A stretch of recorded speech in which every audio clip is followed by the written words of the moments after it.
Pues gracias a todos por venir, gracias también a los anfitriones que tan amablemente prestan el lugar y todo lo demás. Y siempre a mí me da, cuando me dice Héctor, oye, tenemos esta idea, es un drinking, filosofía, ya no digas más, dijiste beber ya. No digas más. Pero no, la verdad es que está muy padre que en viernes por la noche haya quien esté interesado en congregarse para dialogar sobre estos temas. No es como, no vamos a juntar a beber, no, vamos a juntarnos para dialogar sobre cuestiones de filosofía, de historia, de teología, en viernes en la noche, y que vengan, no sé, ¿cuántos somos? ¿40? ¿50? Bueno, no sé, 40 y 20 por ahí. Pero a mí me motiva mucho eso. Además le tengo mucho aprecio a los muchachos de camino y dije, sí, vamos. Bueno, no sé si saben el tema que nos congrega, o la mayoría lo sabrá, pero no sé si todos. Me pedían que abordáramos una pregunta y con un subtema, ¿no? La pregunta dice así: Dios sí, iglesia no. Y luego como subtema traía algo así como las leyendas negras de la iglesia, ¿no? Entonces yo pensé hacer no una exposición, sino quizá compartir 3 o 4 ideas, porque quisiera que la mayor parte de esto fuera un diálogo, preguntas, comentarios, que debatamos entre nosotros, que debatan entre ustedes. Y yo con lo que pueda, pues quizá aportar por ahí una orientación, algún criterio desde la experiencia que tengo. Antes de entrar propiamente entonces a la materia, déjenles comparto un poquito de esta experiencia, que es breve, pero que por qué podría de alguna forma servir para esto. Como decía Héctor, estuve 7 años en María Visión, que es un canal católico, donde conduje un programa semanal. Al final, no sé, acabé haciendo 250 programas o algo así, más transmisiones y eso. ¿Cómo llegué yo ahí? Providencia, así lo veo yo, porque yo de estudio soy ingeniero industrial. Estudié ingeniería industrial en el TEC, aquí en Guadalajara, en el TEC de Monterrey, aquí hace, no sé, muchos años. Pero realmente la ingeniería industrial, sí, trabajé en eso, no lo consideraba yo mi pasión en la vida. Tenía un pequeño problema, tampoco sabía cuál era mi pasión en la vida. Pero después la encontré, o más bien me encontró, porque fue así. A través de una relación de noviazgo que tuve con una chica norteamericana protestante. ¿Me escuchan allá? Sí. Sí. Muy bien. Súper bien. Qué bueno. A través de un noviazgo que tuve con una chica norteamericana protestante, la fe viva que yo veía en ella, hacia la fe que ella tenía en Dios, y muy concretamente en la persona de Jesús, me hizo, y no crean que se la pasaba como diciendo, me predicando, no, era algo, lo irradiaba, por decirlo de alguna manera, y me lo contagió un poco, o por lo menos me contagió como el interés, porque yo diría una chispa, ¿no? De, oye, esta niña tiene algo y quiero saber qué es, ¿no? Pues prendió ahí una chispa que no se apagó, que me llevó a cuestionarme un montón de cosas, hacia dónde estaba dirigiendo mi vida, en qué la estaba sosteniendo, qué criterios eran los que me estaban guiando. Y ese cuestionarme las cosas me hizo ponerme a investigar, a leer, a preguntar, a buscar, y lo que encontré fue, redescubrí lo que era mi propia religión, mi propia fe, ¿no? La fe católica en la que nací, como muchos quizá aquí, en la que fui bautizado, como muchos tal, pues la redescubrí por ahí de los 24, 25 años, pero pasó mucho este redescubrimiento por investigar, por leer, por pasar por estos temas, ¿no? Las manchas en la historia de la iglesia, por pasar por, oye, ¿cómo puedes creer con tantos abusos que ha habido? ¿Cómo puedes creer? Pasó por todo, leerlo a profundidad, debatirlo, pelearme con ello, y al final cuento decir, pues sí, con todo eso creo. Al final dejé mi trabajo como ingeniero y ya, lo demás son muchas cosas, pero quería darles ese contexto, ¿no? Como para que sepan quién es este que está aquí, quién se cree para compartir esto. Pues no es que me crea nada, simplemente es mi historia. O sea, mi historia ha sido así, y la providencia, porque yo lo veo así, me llevó pues a María Visión, luego me llevó a muchísimos lugares, Actualmente estoy en la Panamericana dando clases de teología. Por ahí hay una niña que toma clases conmigo, por ahí hay una niña que está tomando clases conmigo, Mariana. Lo cual significa que sí, es muy masoquista. Aparte de la escuela, no, seguirlo. La próxima semana. Y bueno, ahora estoy en la Panamericana dando clases de teología. He descubierto en los últimos años que dar clases, yo creo que es lo que más me gusta. Y también me gusta mucho poder tener diálogos con personas que no necesariamente compartan lo que yo creo, pero diálogos en un clima de respeto y también de seriedad, digamos, intelectual. Como de, vamos a llegar a las últimas consecuencias de las cosas. Bueno, ya, con ese contexto, ¿no? Ojalá pueda servir de algo. Leyendas negras de la iglesia. Este es un término bien interesante. En la academia, en los temas de historia, ya es un término que se estudia. La leyenda negra se estudia como tal ya, ¿no? Es un término que en la literatura científica histórica es muy concreto. ¿Y a qué hace referencia? Hace referencia a aquellos hechos históricos que por una serie de circunstancias políticas, teológicas, económicas, han sido distorsionados y con el paso de las décadas o ya siglos han llegado a instaurarse en el imaginario popular como algo muy alejado de lo que originalmente históricamente sucedió. Es decir, eventos históricos que sucedieron y donde a lo mejor sí hubo, en muchos casos, cosas lamentables, cosas deplorables, pero no en el nivel ni en la magnitud en la que hoy creemos que sucedieron. Y esto está muy bien documentado por historiadores de todos colores y es súper interesante. ¿Por qué? Porque lo sencillo sería decirlo así. En el siglo XVI, estamos hablando en el primer tercio del siglo XVI, hubo una fractura importantísima político-teológica en Europa. ¿Cuál fue esta? La fractura, primero, digamos, de Lutero, más o menos le suena, este monje alemán, agustino, que empieza un movimiento político-teológico en el norte de Alemania, que a la postre lo llevará a separarse de la Iglesia Católica.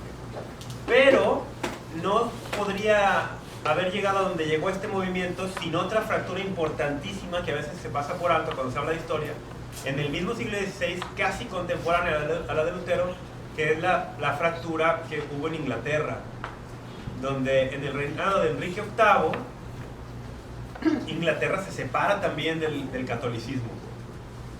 Entonces esta conjunción de, por un lado, el movimiento en Alemania, en el norte de Alemania, y en Inglaterra, que en un inicio estaban enfrentados ideológicamente, porque cuando Lutero recién surge con sus tesis, uno de los principales reyes que se opone a él es Enrique VIII, en un inicio. Incluso hace un libro contra Lutero.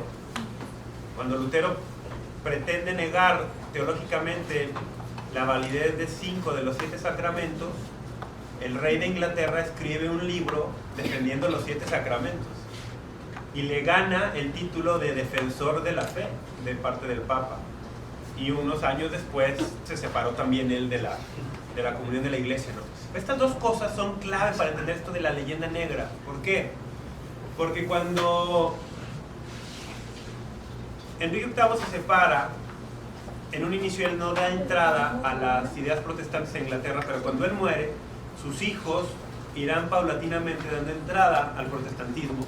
Y él encontrará en Inglaterra el movimiento que inició Lutero y que también casi ahí se le unieron a la par Calvino y Zwinglio y otros en la Europa continental, encontrarán refugio en Inglaterra, en la isla, de los conflictos que había en el continente. Continúa la historia. En el siglo XVI, digamos que la potencia europea era España. Cuando surge el protestantismo, España se erige como el bastión católico de Europa y empiezan adquirir poco a poco poder también geopolítico, digamos, las naciones que se protestantizaron. Conocemos muy bien la historia. Inglaterra se convirtió en un imperio, llevando a donde quiera que fue el protestantismo. Pero no solo el protestantismo, sino un protestantismo, vamos a llamarle anticatólico. Que una cosa puedes tú tener una idea protestante, y no digo este término en sentido peyorativo, simplemente lo digo en término histórico, pero otra cosa es ya tener una idea anticatólica. Pues esta oposición que hubo entre potencias, llamémosle Inglaterra, España, iniciando en el siglo XVI, pues fue una rivalidad en muchos campos, en el campo naval, en el campo militar, en el campo económico, en el campo de expansión. Bien.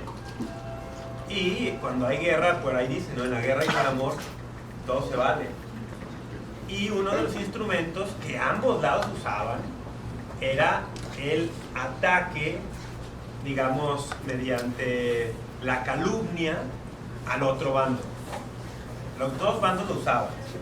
Los españoles hacían panfletos para distribuir entre su población para inflamar el sentimiento anti-inglés, y los ingleses hacían panfletos para distribuir para inflamar el sentimiento anti-español. Ok, los dos lo hacían.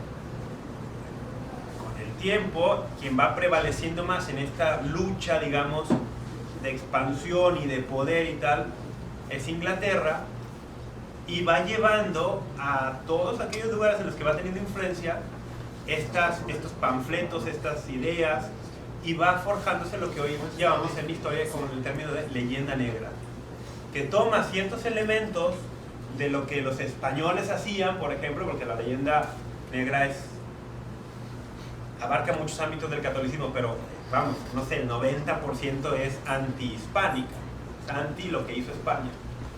Y tomaba ciertos elementos y luego los sacaba de toda proporción, muchas veces con datos o relatos no solo falseados, sino inventados, para ir minando la credibilidad moral no solo de España, sino del catolicismo.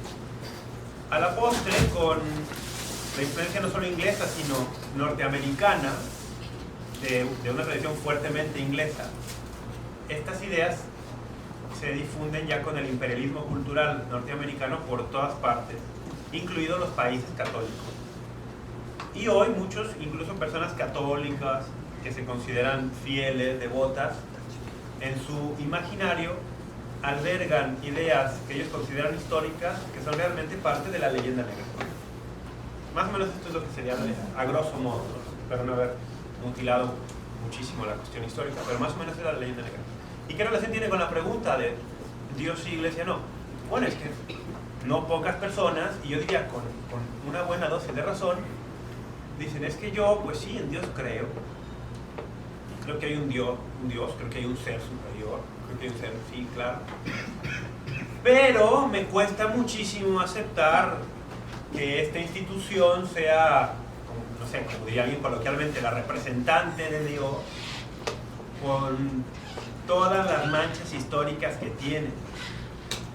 Y entonces se convierte en un fuerte argumento para muchas personas la leyenda negra, para rechazar la Iglesia católica, su doctrina, sus postulados, su moral, etcétera, etcétera.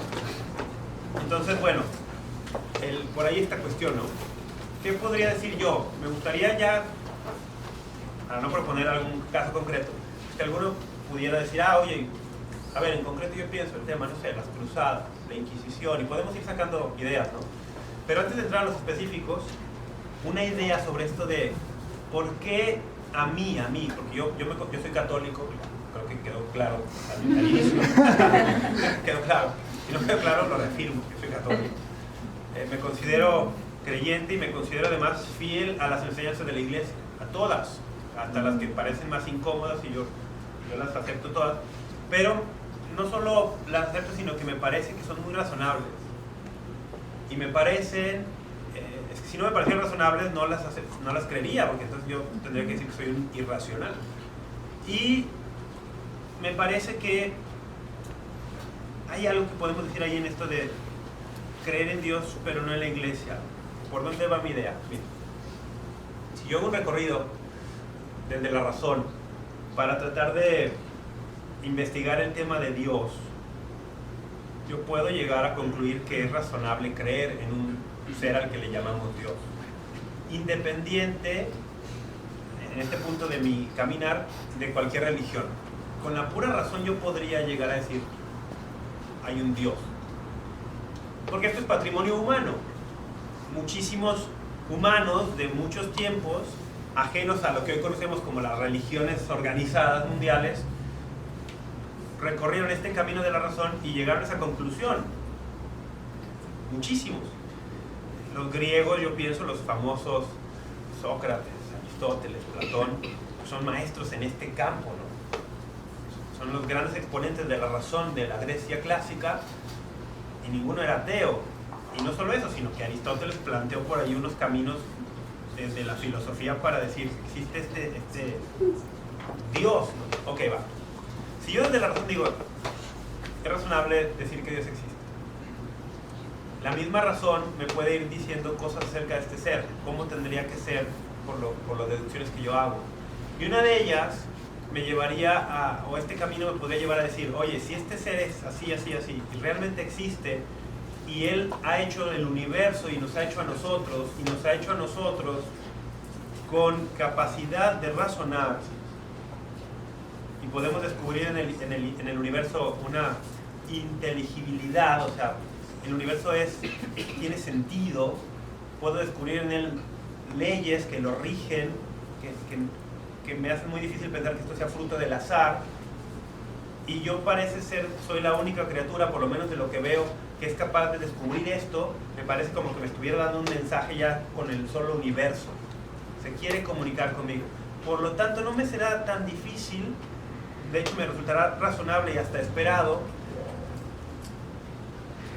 que este Dios se comunique conmigo, o con nosotros como humanos. Y es ahí cuando empezamos el camino ya de las religiones. Oye, pues hay muchas pretensiones de comunicación divina con los hombres en muchas culturas de muchos tiempos. Pues yo voy usando también los criterios de la razón para evaluar estas pretensiones y ver si tienen sustento, si tienen motivos de credibilidad. Y si yo sigo ese camino, es que es un camino largo, y no lo voy a hacer ahora, pero yo diría, muchas personas lo han hecho, yo lo hice en muy menor medida, pero también lo hice a los 25 años. Si evalúo estas pretensiones, yo puedo llegar a decir, me parece muy razonable afirmar que Dios efectivamente existe y que se ha comunicado con los hombres de forma muy concreta y directa por el camino del judaísmo que desembocó en el cristianismo. Okay. En la máxima comunicación de la que tengamos por lo menos registro de pretensión, Jesucristo. Entonces entramos y este tema va a ser central. O sea, si este hombre existió realmente y es lo que los cristianos dicen que es, eso cambia toda la historia. Ahora, si no es lo que los cristianos dicen que es, también la cambia, pero al revés, ¿no? La mentira más grande de la historia. Pero, ¿cuál es la pretensión cristiana? Que este hombre es Dios hecho hombre, no es un hombre cualquiera. Y hay argumentos para afirmar eso, sí hay, son para otra sesión quizá. Pero ¿a dónde voy? Si estos argumentos son creíbles, son razonables, como muchos en 20 siglos han pensado que lo son, y muchos de todos colores, desde personas con muy poco nivel de formación intelectual hasta personas con un altísimo grado de formación intelectual, han llegado a decir, sí, es razonable creer que este hombre era Dios hecho hombre. O sea, vamos, personas no solo analfabetas, sino que a lo mejor no les daba mucho por la filosofía, porque hay personas analfabetas que les da mucho por razonar y son muy buenas para eso. Hasta a nivel moderno, diríamos hoy, premios Nobel y cosas así, han dicho, sí, es razonable creer que este hombre es Dios. Ok. Si este hombre realmente es Dios, e históricamente podemos afirmar que instituyó a un grupo de seguidores a los que instruyó personalmente y les dio una encomienda personal, y a esta pequeña comunidad le dio la misión de prolongar sus enseñanzas, su legado, y mucho más que eso. A esa pequeña comunidad le llamamos iglesia. Entonces, decir Dios sí, iglesia no, desde todo este recorrido que he intentado hacer de forma muy, muy breve, dirías, oye, a ver, es que rechazar la comunidad, que es la continuación en la historia de ese acontecimiento concreto que es el Dios haciéndose hombre, una comunidad que este mismo Dios en persona instituyó para el bien de todos los hombres, de todos los tiempos, de todos los lugares, desde esta óptica resultaría un sinsentido. Ahora, yo sé que la mayoría, por no decir el 99% de las personas que están en la postura de Dios sí, iglesia no, y pienso sobre todo en personas que nacieron en un ambiente católico, que son bautizados, que es por lo menos es la mayoría en México, ¿no? Y por lo tanto la mayoría de las personas en México que están en esta idea de Dios y iglesia no serán de origen católico. Yo sé que quizá el 99% de las personas que están en la postura de Dios y iglesia no hicieron este recorrido quizá así extenuante y decir si es razonable que Dios existe y es razonable que se revele, y la revelación más razonable y creíble que encuentro es el cristianismo, donde este hombre es Dios hecho hombre y tal, y ha constituido él mismo una comunidad y le ha dado su poder divino para que no solamente humanamente se mantenga, etcétera, etcétera, etcétera. Si haces ese recorrido va a ser bien difícil pensar que puedes vivir con esta idea de Dios sí, pero sí rechazando a la iglesia. Muchísimas personas lo harán por otras razones, como la leyenda negra, o razones incluso ya más personales. Entonces, ¿en dónde basa un cristiano como yo? ¿Dónde baso yo mi fe? A pesar, y fíjense lo que estoy diciendo, a pesar de los errores de los miembros de la iglesia en 20 siglos, porque errores sí ha habido. Cuando hablamos de leyenda negra no estamos negando errores, abusos, crímenes incluso que se han cometido, no se están negando, simplemente estamos buscando la verdad histórica, que se pongan en su justa dimensión y proporción. O sea, tan han sucedido que papas como Juan Pablo II, no hace muchos años, que son 30 años, un acto público masivo ha pedido perdón a nombre de la iglesia de todos los tiempos por muchos actos de esta naturaleza. Okay. Pero ¿cómo puedo tener fe a pesar de eso? Es que sí, a pesar de eso tengo fe. ¿Por qué? Porque mi fe, como cristiano que soy, no está cimentada en los buenos actos de los miembros de esta comunidad. ¿Es esperable y deseable que los miembros de esta comunidad tengan un comportamiento ejemplar? Sí. Sí, esperable y deseable, claro. Ahora, ¿es razonable pensar que tendrán un comportamiento ejemplar todos, el 100% de sus miembros durante 2000 años? No, la experiencia humana dice que no es razonable esperar eso, no solo de la comunidad católica, sino de cualquier grupo humano. No es razonable pensar eso. Porque si hay un común denominador en la humanidad, no es precisamente la bondad, la bondad institucional, por decirlo así, sino más bien lo contrario. Si hay un común denominador es lo que desde la teología cristiana, y bueno, no solo cristiana, judeocristiana, musulmana, etcétera, se llama pecado. Un común denominador. No es patrimonio exclusivo de los que creen. Que los que no creen también tienen este tipo de comportamientos, aunque no les llamen pecado. O sea, lo que yo llamo pecado, por ejemplo, qué sé yo, a robar. El otro no lo llama pecado, pero también roba. O sea, vamos, no es patrimonio de los creyentes estas acciones. En ese sentido, todos somos pecadores, si lo queremos desde una óptica teológica, o todos cometemos errores muchas veces con dolo, vamos a decir. Bueno, ¿en dónde se cimenta entonces la fe de un creyente cuando el ejemplo no ha sido precisamente el mejor? Pues ahí es donde el creyente lo tiene que cuestionar, y hay una roca muy sólida. Y para el creyente cristiano es identificable, visible, y no se le oculta y se le muestra solo a unos iniciados, está allí y se proclama públicamente. La fe cristiana está cimentada en un hecho histórico. Un hecho histórico que hay razones para hablar que esto es un hecho histórico demostrable. ¿Qué hecho histórico es ese? La resurrección. Si este hombre no resucitó, esta fe cristiana es un invento, hay que destruirla porque es un invento terrible. No solo hay que ignorarla, hay que destruirla. Pero si este hombre sí resucitó, cambia toda la historia. Porque si este hombre resucitó, pues qué mal que de pronto, qué sé yo, un cardenal tenga un testimonio espectacular extremadamente malo y tenga por allí una vida licenciosa y una vida inmoral, pues sí, qué mal, ¿eh? Pero la vida inmoral de un cardenal no afecta el hecho histórico de que este hombre Jesús lo crucificaron y al tercer día resucitó. Oye, pero es que un sacerdote ha abusado de niños, qué terrible, ¿eh? Que es deplorable, y ojalá pudiéramos llevarnos a todos ante la justicia civil y eclesiástica y castigarlos con todo el peso de ambas leyes. Ojalá que se haga eso. Oye, ¿eso afecta en algo este hecho que Cristo resucitó? Bueno, no, realmente no. Me duele mucho que sucedan esas cosas, pero si eso sucedió, pues, por un lado, el creyente tendría que meterse a profundidad a ver si su fe está cimentada ahí.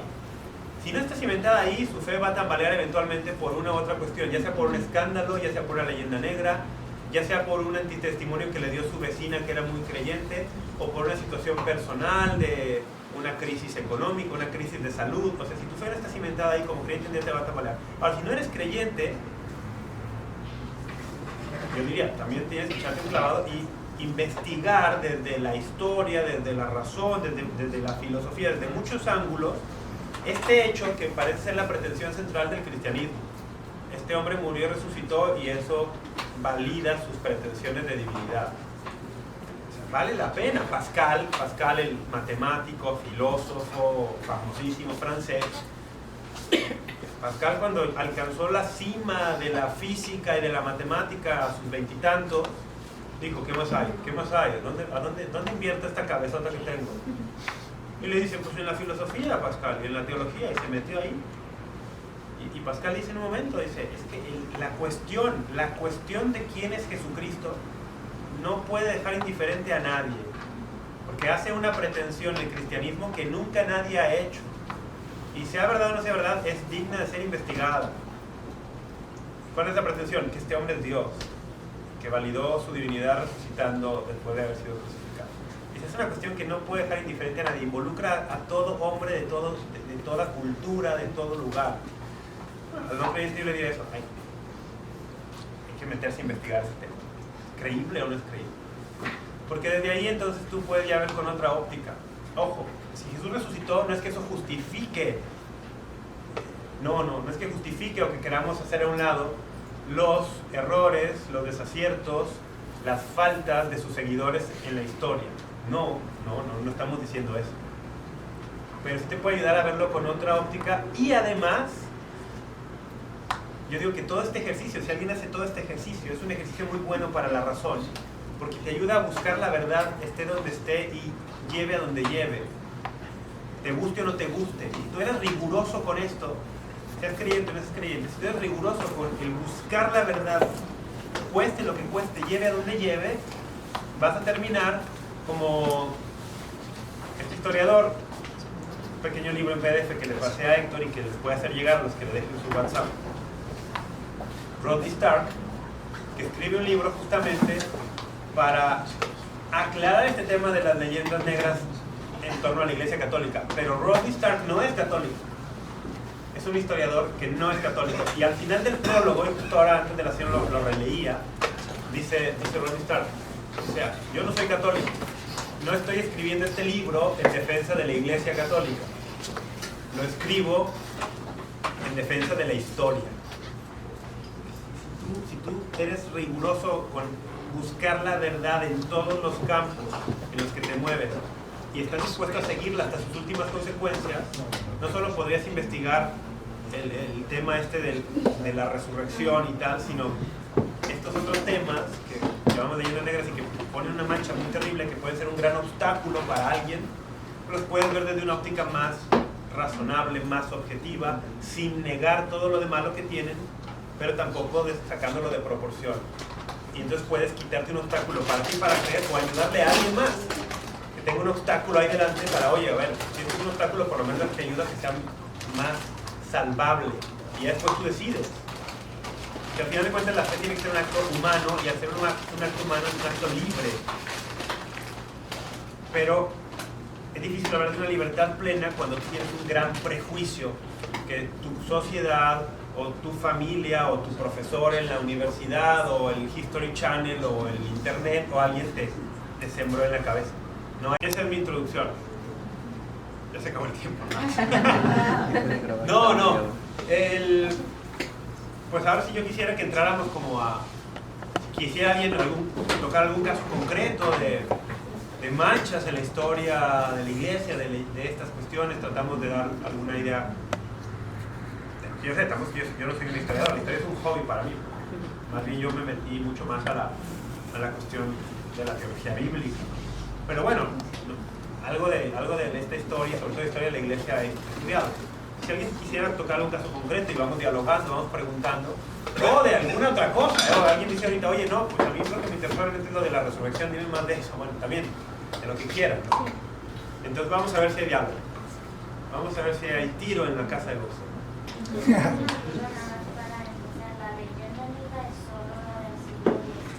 No. Ya, es buena pregunta. Sí, no, yo diría que empieza ahí, formalmente. Yo creo que empieza ahí con la pugna anglo-hispánica, porque empieza, aparte del siglo XVI ya tenemos la imprenta por todas partes, podemos empezar a hacer libros y panfletos distribuidos masivamente. Creo que formalmente empieza ahí, pero luego su rango su espectro va a abarcar todo. O sea, y leyenda negra se aplica sobre todo a cuestiones de la Iglesia Católica, así lo estudian, y en lugares de España también, pero en términos de leyenda negra se podría aplicar a cualquier tema que, teniendo algo de verdad histórica, ha sido sacado de proporción con un fin, vamos a decirlo, no honesto. Y por lo tanto abarcará muchos periodos de la historia, y no solo del cristianismo. Habrá leyenda negra en torno al judaísmo, sí, pero se enfoca muchísimo más acá. ¿Okay? Sí. Rafa, comentas que que ese acontecimiento histórico de la resurrección de Jesucristo, pues es lo que defendemos como católicos o como cristianos. Sí. ¿Qué dirías de personas que argumentan que en la historia también hay otras religiones y creencias que dicen que también otros dioses también resucitaron y que etcétera, etcétera? Sí, algunos hacen esa afirmación. Yo diría que ninguna la hacen, digamos, si hubiera otras propuestas de una idea de un Dios que muere y resucita, cae en el rango del mito, pero ahora explico esto. Porque dicen, pues también el cristianismo es un mito, ¿no? Pues también esto es un mito. Es que hay diferencias sustanciales. Por ejemplo, el profesor C.S. Lewis, que se hizo muy popular en el ámbito actual por las crónicas de Narnia, bueno, por eso lo conoce la mayoría de las personas, pero es que este era un profesor de literatura en Oxford, en Cambridge. Aquí lo conoces por Narnia. Bueno. Narnia no es una obra menor, pero este era un profesor de literatura y él terminó su vida siendo cristiano, convencido, pero no empezó así su vida. Tuvo una etapa, vamos a llamarle, no me queda del todo claro si atea o agnóstica, pero creyente no. Y cuando analiza todo esto, su gran tema era es que esto no es algo histórico, ¿no? Pero tiene muy buenos debates intelectuales con Tolkien, que era un gran amigo de él, Tolkien, el que hace El Señor de los Anillos, que también era un profesor de literatura también en estas universidades gigantescas de Inglaterra. Y entonces cuando Luis empieza a estudiar esta cuestión y llega a una conclusión bien interesante, dice, el que dice que los evangelios son un mito, en este sentido como otros, dice, no sabe nada acerca de los mitos. O sea, no dice, no sabe nada acerca de los evangelios, sino no sabe nada acerca de los mitos. Porque claramente no es el estilo literario de los mitos. ¿Y cómo no es el estilo literario? Es que los mitos nunca están anclados históricamente en un lugar concreto, en un tiempo concreto, con personajes históricos concretos. Los mitos son más en el aire. Érase una vez, sucedió alguna vez en una galaxia muy muy lejana. Se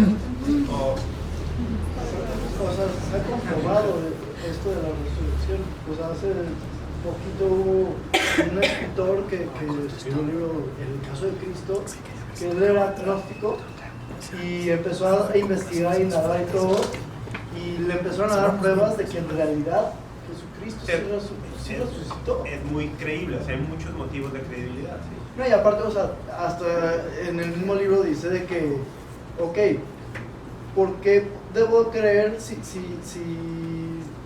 yo no estuve en esa época? Pero no nomás fue una persona la que vio la resurrección, la que vio que salió de la piedra, que ya no estaba en la piedra, en donde lo habían dejado.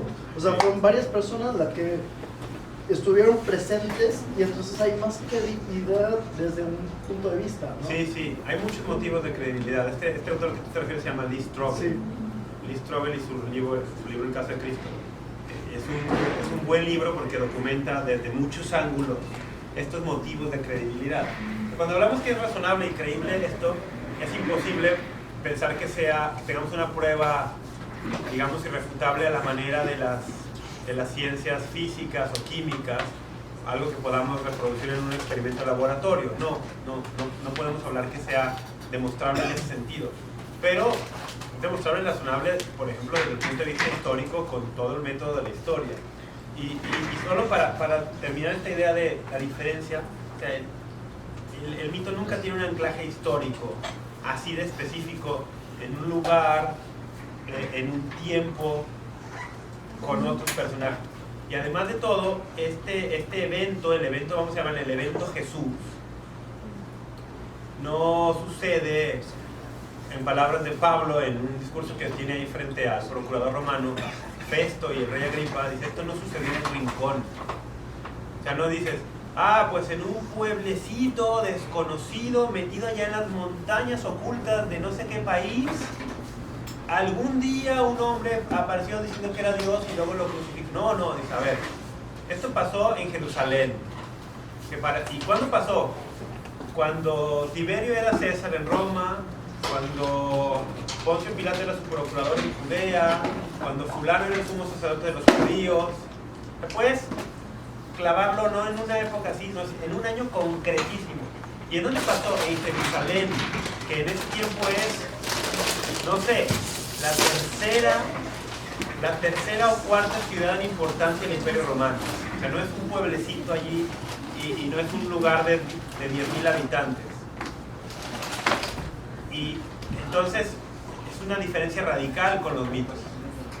Radical. Y luego el gran tema, para esto ya llevaría mucho más, el gran punto para decir esto es diferente a cualquier otro o cualquier otra pretensión que cae en el ámbito de los mitos, porque esto surge en la cultura, o en una de las culturas menos dadas a los mitos de toda la historia antigua.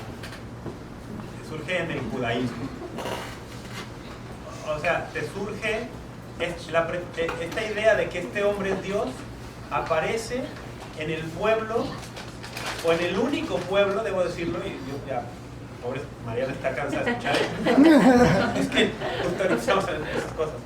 Aparece en el único pueblo de la antigüedad registrado que no divinizaba hombres, que no confundía a un hombre con Dios. Es el único pueblo de la antigüedad que no hacía esto.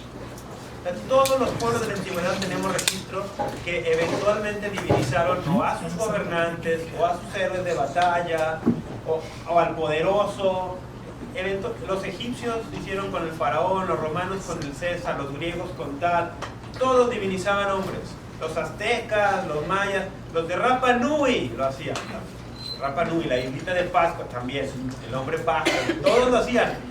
Tienes ahí una anomalía tremenda, un pueblecito ahí en el extremo del Mediterráneo que nunca divinizó a sus gobernantes, ni a sus héroes, ni a nadie. No confundían a un hombre con Dios. Y en ese contexto aparece este hombre. Y luego un montón de judíos que son sus seguidores están diciendo, pues sí, es impensable, no nos cabe en la cabeza, pero es Dios. No, un mito no cae en esa categoría. Sí. Quisiera comentar que la existencia de Jesús no está en el dicho. No. Ajá. Sin embargo, pienso que fijaste el comentario en ese punto. Pero no era justo. La existencia de Jesús, documentada, perfectamente bien. ¿Usted qué sería el punto?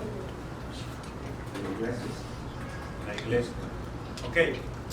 Ok, va. Sí, quizá no lo fue muy breve, o sea, no hice el abonamiento completo. Sí, si la existencia de este hombre llamado Jesús no está en duda, porque está documentada históricamente, lo que tendríamos que ver, si también tenemos razones para creerlo, es no solo que existió un hombre llamado Jesús, sino las pretensiones que se hacen en torno a este hombre, es decir, que es Dios. Porque es otro tema. Porque incluso un historiador, cualquier historiador serio, de la religión que sea, o aún un ateo que sea historiador, pero serio, dirá, sí, un hombre llamado Jesús existió hace 2000 años en Palestina, tal, lo crucificaron los romanos. Cualquier historiador afirmará eso. Pero está la pretensión cristiana. Este hombre no era un hombre nada más. Este hombre es Dios hecho hombre. Que sin dejar de ser Dios se hace hombre, hombre de verdad, no apariencia de hombre. Para eso hay motivos de credibilidad, sí, también hay. Y si esto es real, si este hombre de verdad es Dios, y entonces encomendó lo que encomendó a un grupo de hombres, sí, hombres nada más comunes, porque eso sí, los seguidores de este no eran Dios, no, eran hombres tan comunes como nosotros, tan imperfectos, tan pecadores como cualquiera de nosotros, pero este hombre, que es Dios por una razón que él sabrá, ha querido encomendar a estos una misión concreta. Van a ser mis testigos hasta los confines de la tierra. ¿Testigos de qué? En concreto, de que morí, resucité y con esto di prueba de mi divinidad y que he venido en persona, el creador del universo, para decirles a los hombres algo muy claro y concreto. Los amo, los quiero conmigo por la eternidad. Aquí está, yo soy el capitán. Ese grupito de discípulos, de seguidores de este hombre, es lo que llamamos iglesia. De hecho, la palabra iglesia en los textos aparece como del griego, que es casi igual, iglesia, y eso significa, por ejemplo, asamblea, ¿no? o la que es convocada, la asamblea que es convocada. Este hombre convocó a unos allí, los llamó, hey, vengan, ustedes, porque yo quiero, van a ser mis testigos, les doy mi autoridad, digamos, embajadores del reino. Lleven esto no solo a los confines de la tierra, sino a los confines de la historia.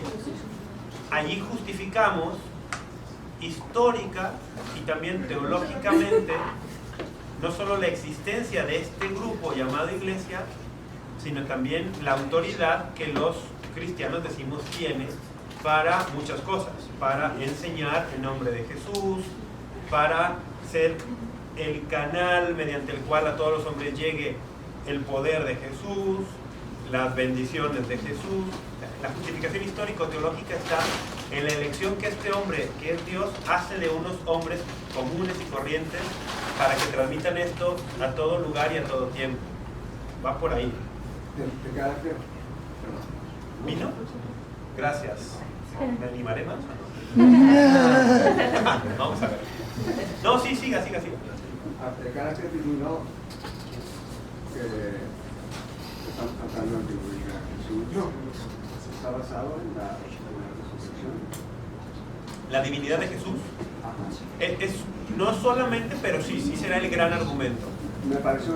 Sí será el gran argumento. Me pareció entender eso. Sí. No será el único, pero sí el de más peso. ¿Qué otro? Los signos que realizaba antes de su muerte. Signos poco comunes, como poder sanar personas enfermas, poder hacer signos sobrenaturales como con un poco de comida repartirla a muchos, como poder tener poder sobre los elementos de la naturaleza como el agua, el viento. Son estos signos. Pero luego no solo eso, bueno, hay muchos más. Es uno de ellos. ¿Qué otros motivos de credibilidad para esto? Que este hombre no aparece de la nada, no aparece inesperadamente como, ¿tú quién eres? Pues soy de dicho hombre. Ok, no. Aparece, ya dijimos, en un pueblo concreto, el pueblo judío.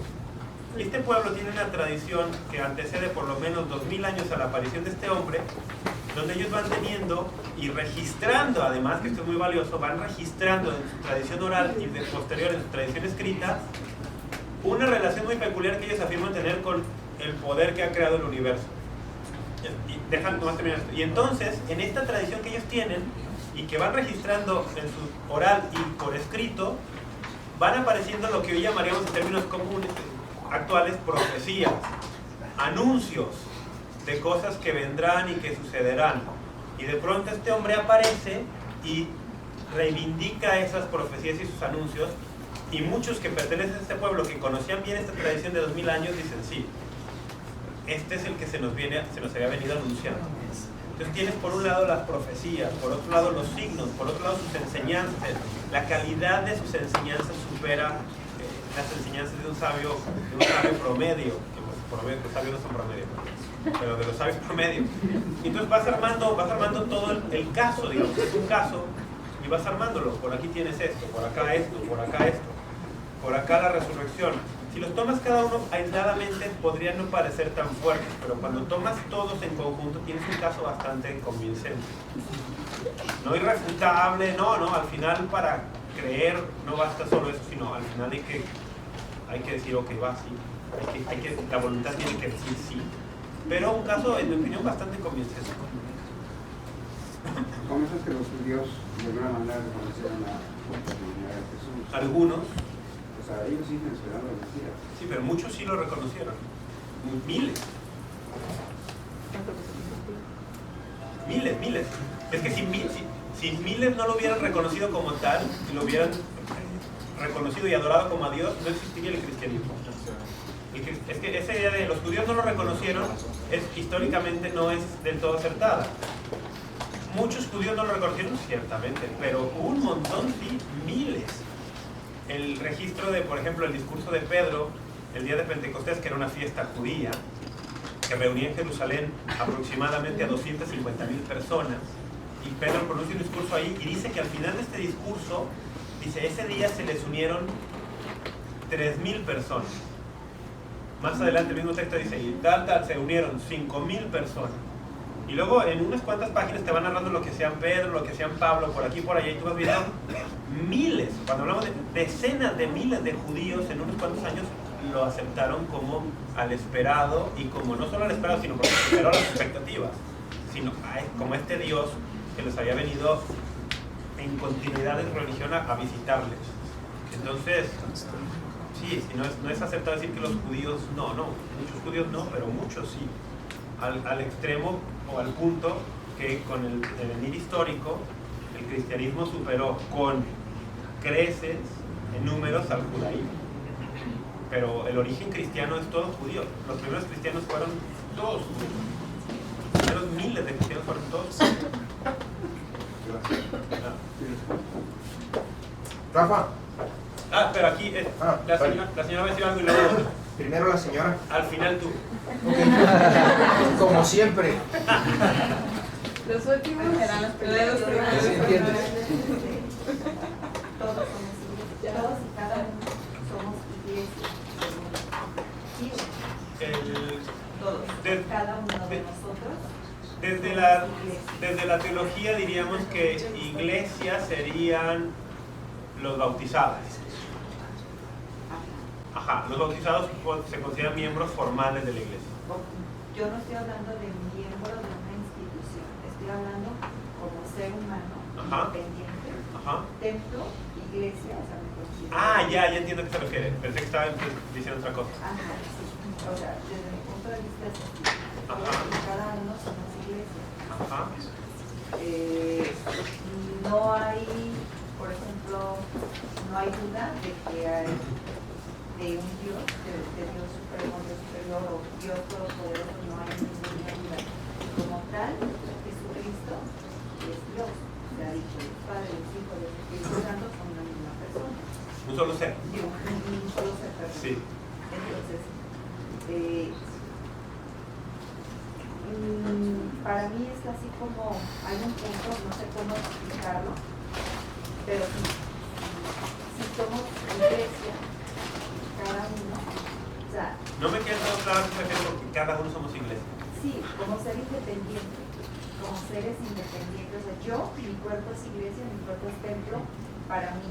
¿A qué se refiere con que su cuerpo es iglesia? ¿A qué se refiere con que su cuerpo es templo? Mi fe, por ejemplo, el actuar, el qué viene mi camino, mi ejemplo de vida, todo eso. Sí. Es, por ejemplo,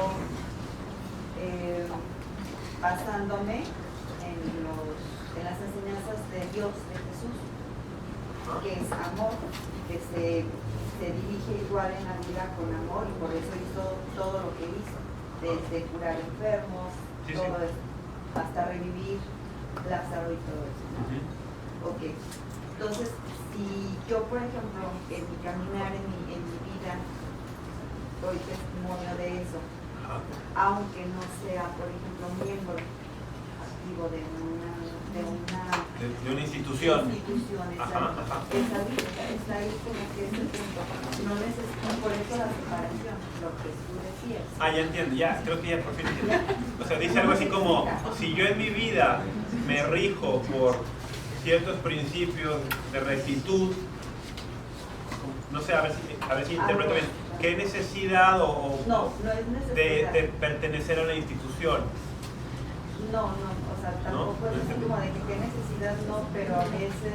Bueno, no es necesario. ¿O podría vivir sin eso? Ok, va por ahí, o sea, como puedo perfectamente seguir mi camino sin pertenecer formalmente a la institución si voy por la rectitud. Yo hago oración, por ejemplo, Ajá. no necesito, por ejemplo, yo hago oración y la hago de verdad, o sea, en mi casa, en mi comunidad, Sí, y es una plática más, Sí. más que ir una oración, digo, Sí, sería aquí ¿por qué pertenecer formalmente a esta institución si puedo yo perfectamente dar mejor testimonio por mi cuerpo? Déjame ¿No? un paréntesis. A ver, sí. Creo que entendí.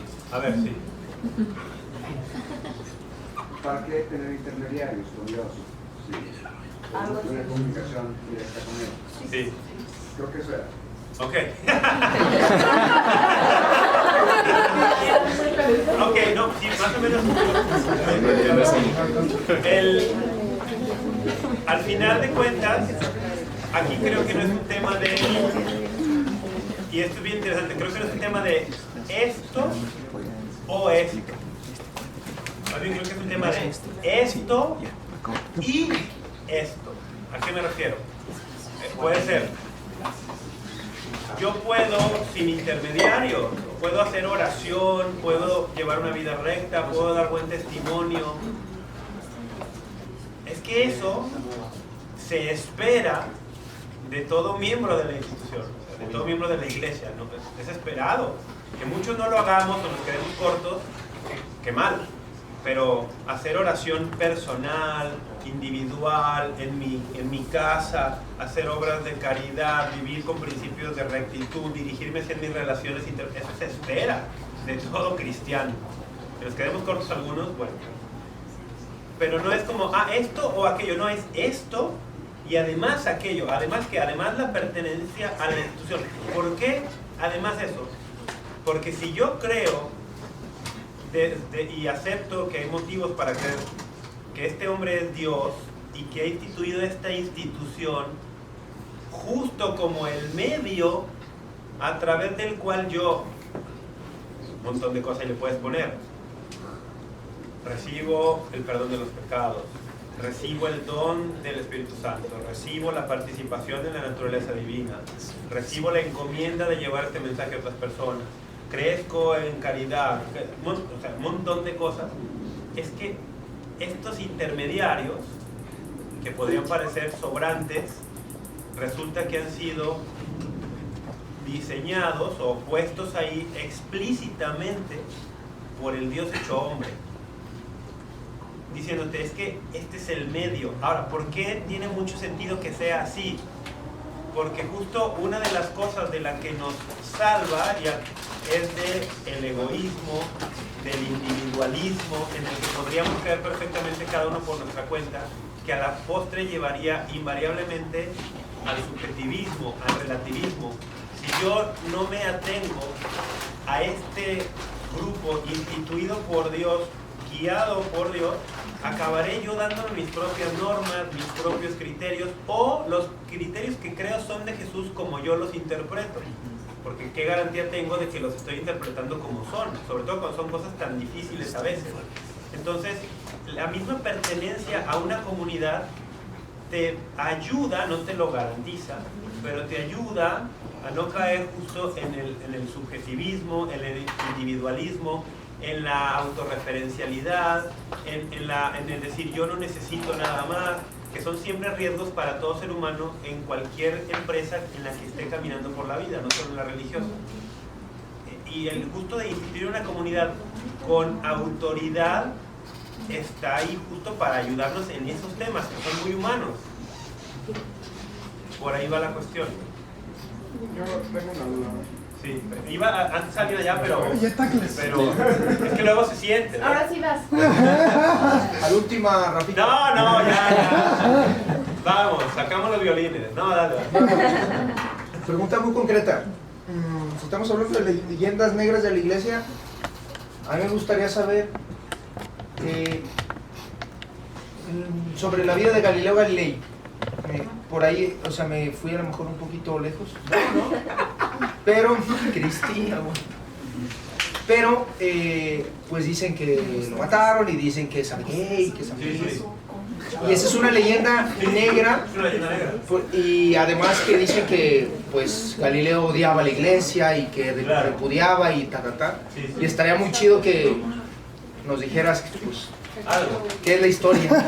Algo de eso, sí. El caso de Galileo es uno de los emblemas de las leyendas negras.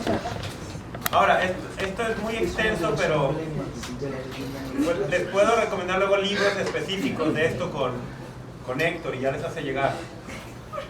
Podemos decir tres cosas. El caso de Galileo, tres no sé cuántas. Quizás otras más. Por eso dije tres muy en automático. El caso de Galileo es el caso que se usa como emblema para decir que fe y razón están peleadas, que la iglesia es el gran enemigo del avance de la ciencia, del avance y progreso de la ciencia, que la iglesia es promotora del oscurantismo. Es el caso emblemático para estos temas. Y justamente es todo lo contrario. El caso de Galileo demuestra todo lo contrario. Porque el caso de Galileo no es el único, pero es casi el único de su tipo. O sea, tan es así que yo retaría a alguien a que me diga otro caso de un, llamaríamos científico, porque para los estándares modernos Galileo era científico, de otro científico que haya tenido un proceso ante la Inquisición. Sí hay, pero yo retaría que alguien me dijera otro. Es difícil pensar en otro. Sí existen, pero el caso de que no se pueda en el imaginario colectivo pensar en otro, te deja ver claramente que el caso Galileo es la excepción, no la norma. Es la clarísima excepción. Entonces, cuando tú vas a la historia, te das cuenta que la gran promotora de la ciencia en la Edad Media y en el Renacimiento es justo la institución llamada Iglesia. De hecho, Galileo, sus investigaciones son en buena medida financiadas por amigos de él que eran cardenales y por un amigo de él que era un cardenal con mucho dinero que eventualmente se convirtió en papa, Urbano VIII. Una buena parte del dinero de Galileo venía de ahí. Entonces, es un tema bien interesante, pero sí es una leyenda negra detrás. Sobre todo, mucha gente ni siquiera sabe estos dos, pero dicen, a Galileo lo mató la Inquisición. Pues no es cierto. Murió de viejo. Y murió de viejo en un palacio espectacular, con toda libertad para seguir con sus estudios en muchas áreas. ¿La Inquisición le abrió un proceso? Sí se lo abrió. ¿Y le juzgó? Sí, le juzgó. Ahí está la contraparte. El cardenal que llevó el juicio fue Roberto Bellarmino, también una figura importantísima en el catolicismo. Pero el juicio Galileo, el caso Galileo, aún para los estándares modernos de historiadores o de científicos no creyentes, te dirán, es un gran ejemplo de justicia y de imparcialidad, que es lo que la Inquisición hacía, que es otra gran leyenda negra, la Inquisición. La Inquisición era un tribunal con un prestigio increíble en cuanto a su justicia e imparcialidad en los temas que juzgaba. para el que no sepa nada, ¿qué les digo? ¿Por qué juzgan a Galileo? Porque propone una hipótesis como cierta sin poderlo comprobar. No lo pudo con panfletos satíricos que se escribían unas y ambas, yo digo una y otra parte, fuera del ámbito científico, que fueron calentando los ánimos. O sea, hay muchísimas cosas alrededor. Pero lo que podemos saber, así de cierto, es que este caso es más bien la excepción, no la norma, que el Tribunal de la Inquisición da un decreto y el decreto es: no puedes enseñar como cierta tu hipótesis. Esa es la condena, o sea, esa es la condena a Galileo. No puedes enseñar como cierta tu hipótesis. Porque no la has comprobado. Y le condenan a prisión, ciertamente, porque él no acepta dejar de hacer esto. Le condenan a prisión, se la conmutan inmediatamente por prisión domiciliaria, se la conmutan casi inmediatamente por poder vivir en un palacio, y al final se la conmutan por poder vivir en una finca espectacular a un lado del convento donde estaban sus hijas, donde tiene a sus discípulos que le siguen ayudando con sus experimentos, con todo, hasta el final de sus días. No sé. Ni lo mata la Inquisición, ni mucho menos. Y es un caso emblemático. Ahora, en el juicio a Galileo hay cosas que el cardenal Bellarmino y otros pudieron hacer mejor. Sí, claro, seguro. Pero también no hagamos de la figura de Galileo un hombre impecable. O sea, ¿pudo haber hecho cosas el mejor? Sí, también. ¿Pudo haber sido más sensato? Sí, también. Ambas partes. Ahí fueron ambas partes. Pero, pues más o menos, a grosso modo diría algo así. De ese tema hay muchísima literatura. Muchísima. Y muy buena de historiadores no solo católicos, sino no católicos. Porque el juicio está todo documentado en los archivos vaticanos y se abrieron hace muchísimo tiempo para que los quisiera ver. Y entonces se han escrito un montón de libros. Estoy pensando ahorita en uno de Mariano Artiga, muy bueno. Y en el libro, en PDF que le mandé a Artiga, ya no sé si es Mariano Artiga, perdón. Pero en el PDF que le mandé a Héctor, que les hará llegar a los que quieran, hay un capítulo de eso también, del historiador Rodney Stark, que es luterano, no es católico. Sí. Ahorita que comentaste acerca de la... Y luego tú y luego tú. ¿Había alguien en ella? No. Ella levantó la mano después. Sí, levantó. Ahorita que comentaste algo de la Santa Inquisición, Sí. dijiste impartía una justicia y una imparcialidad. Pues se conocía por su imparcialidad. Sí. Déjame decirte que es la primera vez en mi vida que escucho algo así. He escuchado exactamente lo contrario. Leyenda negra. Siempre. Eso es la leyenda negra. No escuché la leyenda, no, pero es la primera opinión que escucho que habla de justicia y de imparcialidad. Sí, ¿Qué datos tienes tú? un montón. Eso está estudiadísimo también. España, Danos algunos. ahí voy. España tiene un ministerio, en su Ministerio de Cultura tiene una subsecretaría, llamaríamos en términos mexicanos. Y vamos, que España actualmente no, y en las últimas décadas no se ha caracterizado por su amor al catolicismo.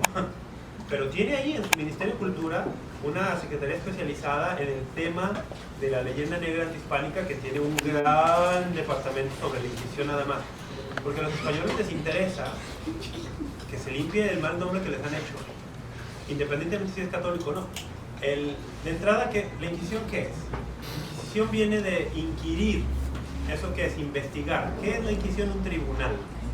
Y hay muchos tipos de Inquisición que surgen en la Edad Media y se asocian con naciones. Está la Inquisición española, está la Inquisición romana, está la Inquisición veneciana. Ok, cuando el protestantismo surge hubo Inquisición también protestante en ciertos países protestantes. Vamos a hacer una pregunta directa para poder escuchar Ajá. mejor lo que me estás planteando.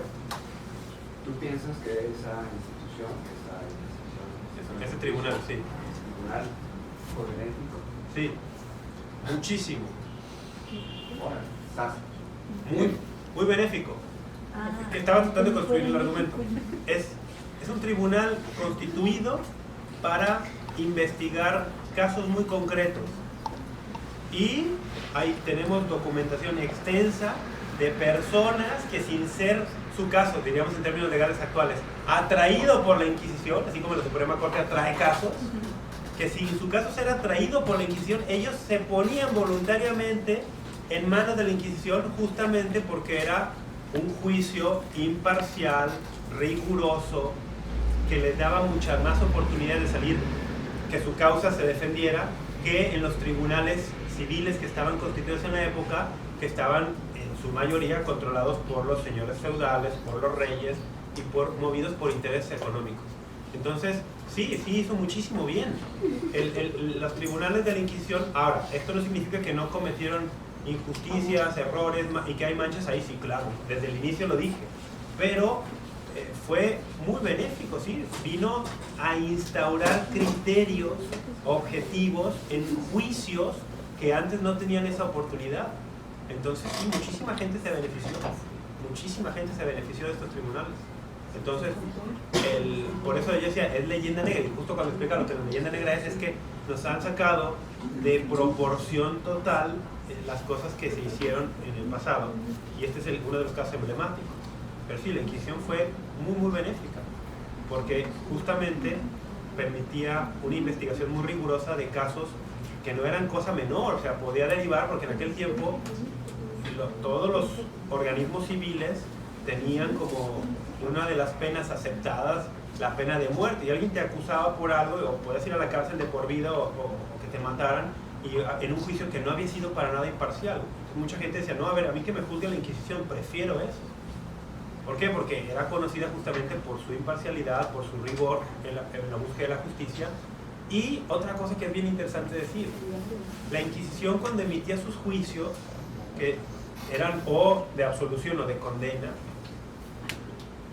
por lo menos en el caso de la Inquisición española y romana, muy específicamente la española, quien ejecutaba las penas no era la Inquisición, era el brazo civil, el brazo secular.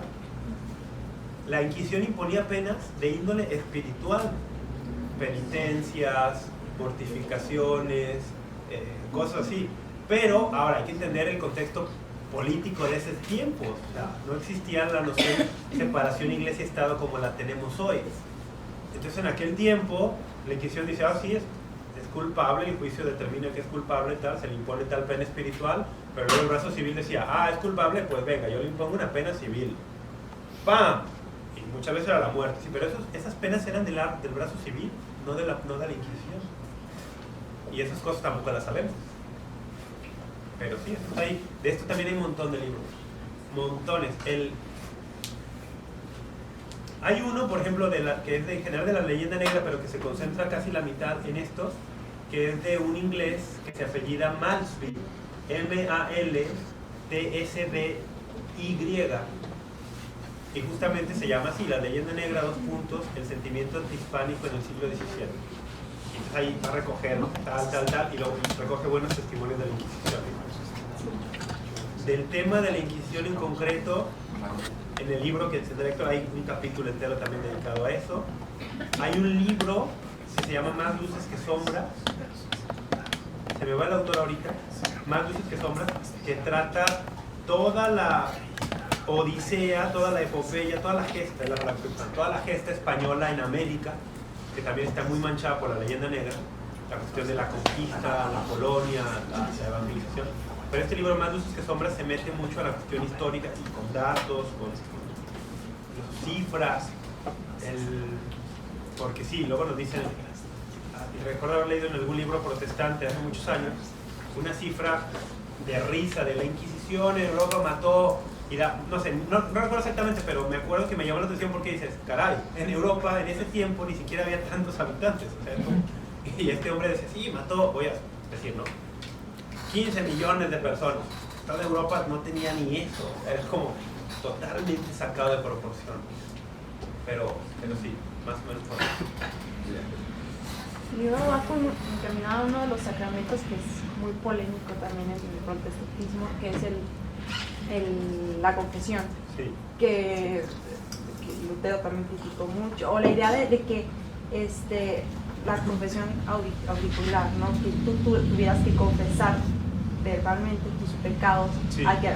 y que se usó mucho tiempo para saberlos, o eso es no sé si será leyenda negra, se usó mucho tiempo para que el Papa, para que el rey conociera también los Sí. chismes que se hacían o qué ideas se tenían Sí, en la sí, sociedad. sí, es parte de la leyenda negra. Dicen, la confesión surgió en el siglo XI, Ajá. cuando el Papa, se va el título exacto de cuál Papa era, y la Hay instituye un para libro. justamente como un medio de control político. A ver, vamos, tenemos registro que esto es instituido, desde el siglo I tenemos registro de cómo hay formas, llamamos de primitivas del sacramento, y cómo va evolucionando hasta alcanzar su forma definitiva en el siglo IV, V, la que conocemos ya hoy. Tenemos un registro mucho más allá de la Edad Media. Que la Edad Media por sí sola es otra leyenda negra. La Edad Media siempre dicen, oscurantismo. A ver, la Edad Media surge la universidad y la inventa la iglesia. La Edad Media tiene el gótico y hacen las catedrales. La Edad Media tiene, vamos, pero bueno, regreso al punto. La confesión surge mucho antes de lo que se pretende y con otros fines. Y desde que surge, además de tener la forma del sacramento, que es la confesión verbal de los pecados, tiene añadido desde el principio una cláusula importantísima que se llama sigilo. Desde el inicio lo tiene. El sigilo sacramental. El sacerdote está obligado, la más alta pena de excomunión inmediata, a guardar absoluto secreto de lo que ha escuchado en confesión. Desde el inicio vamos teniendo registros de esta cuestión. Entonces, tenemos casos de sacerdotes que les han citado a los tribunales civiles para que confiesen, valga el juego de palabras, lo que en una confesión escucharon y prefieren ir a la cárcel antes que hacerlo porque es justo para guardarlo, ¿no? Ahora, vamos a pensar esto, y esto es sentido común. Que si esto es un invento de un papa para control político, ¿por qué la gente querría someterse voluntariamente a esto? Es que cuando te pones a pensar lo que la confesión es, que tú vas y abres tus más oscuros secretos a otra persona, ¿por qué alguien querría hacerlo voluntariamente si no fuera porque experimenta allí o porque un profundo sentido le dice que allí hay algo verdadero?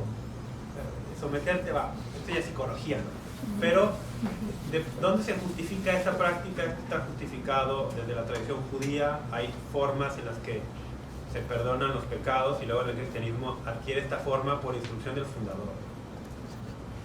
El fundador lo ve que es conveniente por muchas, el fundador Jesús lo ve conveniente por muchas razones, sí. El sentido común te ayudará a ver algunas de ellas, pero llama la atención, por ejemplo, que es una práctica ininterrumpida durante los primeros 1500 años del cristianismo, hasta que en el siglo XVI Lutero rompe con la iglesia, rompe con 5 de los 7 sacramentos, y entonces hay por ahí una rama cristiana, o ramas del cristianismo en los últimos 500 años que no tienen esta práctica. Pero antes de eso, 1500 años lo tienen, y de ahí para acá un montón de cristianos, llámese católicos y ortodoxos, lo mantienen también. Entonces, en el cristianismo está bastante asentada, establecida y justificada históricamente. Ahora, podríamos hablar de los porqués teológicos, cómo los instituye, las razones bíblicas que tenemos para afirmar que esto ha sido instituido por Jesús realmente, el efecto en el alma que puede llevar, pues eso ya serían más temas, ¿no? Pero bueno, por ahí va la cosa. Pues fue mucho antes de este papa. O sea, eso no. Sí, De hecho, hay un sí. libro muy polémico a raíz Sí, de esto. sí, claro. Por ejemplo, en la misma Biblia, que data del siglo I, el Nuevo Testamento, por lo menos, el Nuevo Testamento, tenemos pasajes que ya te señalan claramente a este sacramento. El más claro de todos. O sea, algo que te señala a un medio que Jesucristo, siendo Dios, ha puesto en manos de los hombres. ¿Cuál pasaje se me viene a la mente? El de Juan 20, donde el Jesús resucitado, encontrándose con los apóstoles, sopla sobre ellos y les dice: reciban el Espíritu Santo. A los que ustedes perdonen los pecados les quedarán perdonados, a los que no se los perdonen les quedarán sin perdonar. Este es un texto que tú creas o no que esto puede suceder, que alguien, que Dios hecho hombre le dio este poder a hombres, puedes no creer eso, pero lo que no puedes ponértela de juicio es que este texto es del siglo I, porque eso se comprueba con arqueología literaria, etcétera, etcétera. Ese texto es del siglo I. Y en el siglo I hay un pasaje donde este hombre le da este poder a otros hombres. Entonces... Pero la confesión como tal auricular, en el sentido de que yo les doy en la Biblia... Sí, por ejemplo, en la carta de Ajá. Santiago, bueno, es que la confesión auricular, si este hombre está dando poder de vayan, a quienes perdonen los pecados les quedan perdonados, a quienes no se los perdonen les quedan sin perdonar, ¿cómo van a saber cuáles perdonan y cuáles no si no los escuchan? O sea, ¿cómo vas a decidir? Ah, tú no te ves tan bien, no te los perdono. No, tú estás un poco feíto, no te los perdono. No, presupone que los digas, de lo contrario, ¿cómo ejercer el criterio de perdonar o no perdonar? Y luego te vas a otros textos que van completando el argumento. Por ejemplo, en la carta de Santiago dice, confiesen los pecados. Dice, confiésense mutuamente, porque hay varios presbíteros en la comunidad a la que Santiago escribe, presbíteros sacerdotes. En el Evangelio de Mateo, en el capítulo 9, cuando se narra la curación del paralítico en Cafarnaúm, al final la palabra que Mateo usa es bien interesante, porque dice, la gente se asombraba porque Jesús dice que perdona los pecados a un joven, y luego lo cura. Y al final el texto dice, la gente glorificaba a Dios que había dado tal poder a los hombres, en plural, el poder de perdonar pecados, pero ahí no nada más estaba apareciendo Jesús perdonando pecados, es que Mateo escribe muchos años después del hecho, y es conocido en la comunidad cristiana que hombres han recibido ese poder.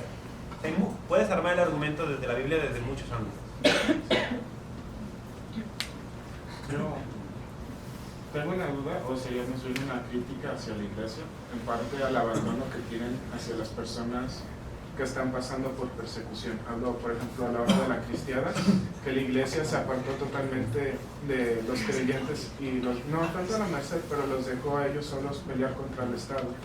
O el caso de Siria, o el caso también de sacerdotes que ven que comunidades están pasando por problemas, no sé, de narcotráfico o otros problemas sociales o de imponencia. Y estas personas intentan cambiar la sociedad del pueblo y son asesinados y ahí termina. No hay un apoyo o una mano fuerte que proteja a los creyentes. Entonces yo siento que tal vez esa es una mancha negra que tiene una parte de que tú no estás solo, está Dios contigo, pero yo iglesia o yo sacerdote no me voy a poner tampoco a pelearme con todos o a decirles... Se refiere también como jerarquía, ¿no? Así es, la jerarquía, entonces, sí. Yo siento, no sé, ¿qué opinas? En parte de que tal vez sería algo de mejorar o la palabra va a ser muy vulgar, pero que les falten tal vez tener más valentía a los para realmente venir a lo que vinieron. Si ven que está pasando una dificultad, lugares, es de que tú también levantarte y buscar. Tú puedes ver que hay injusticia en cada momento y es tu deber como sacerdote reclamarle y hacerle ver a la gente que está mal, y muchas veces ellos tienen miedo y no está esta continua mejora. Entonces siento que eso es un problema actual y que no se está mejorando. Sí, estoy de acuerdo mucho en lo que dijiste, pero me gustaría solo hacer una distinción. Sí, dice la iglesia, te está refiriendo en concreto a la jerarquía eclesiástica, que son la jerarquía, el clero, sacerdotes, obispos, para distinguirlo, porque iglesia, como decíamos hace rato, desde la óptica cristiana, es todo bautizado, es la comunidad de todos los bautizados.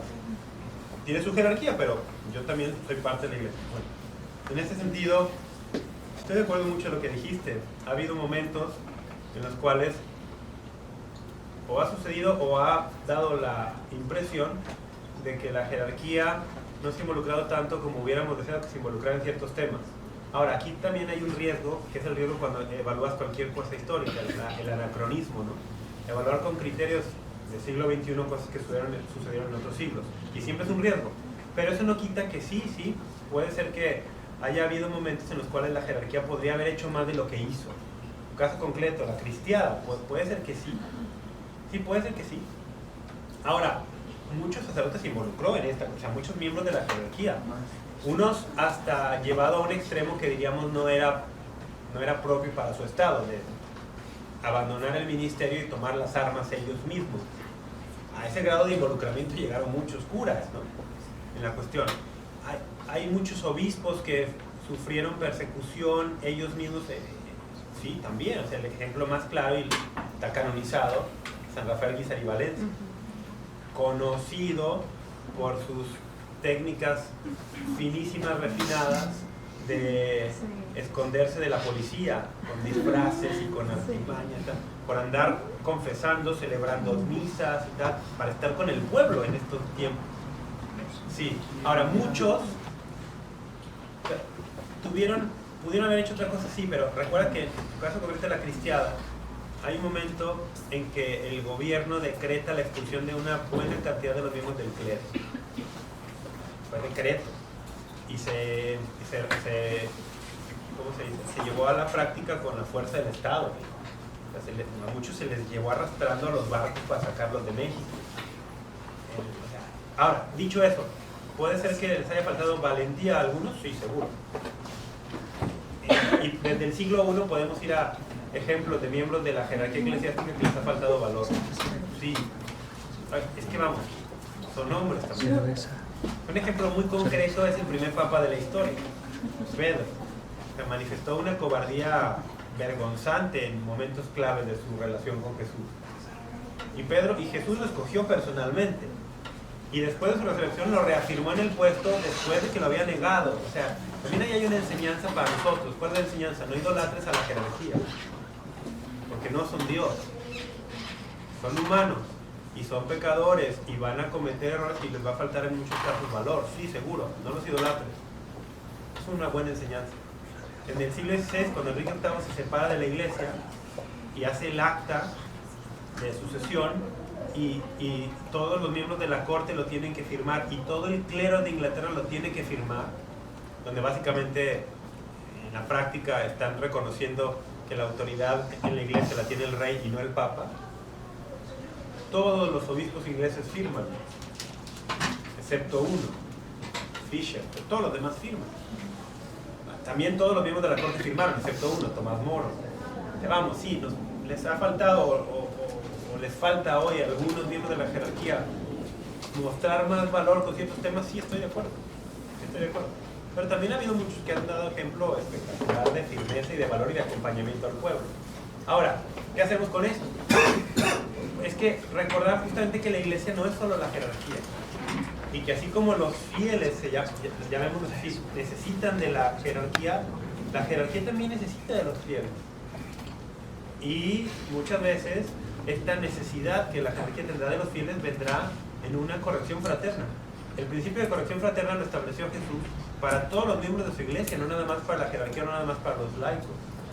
El principio de corrección fraterna está para todos, y a nivel iglesia, a nivel teológico, somos, digamos, en dignidad exactamente lo mismo un laico que el papa.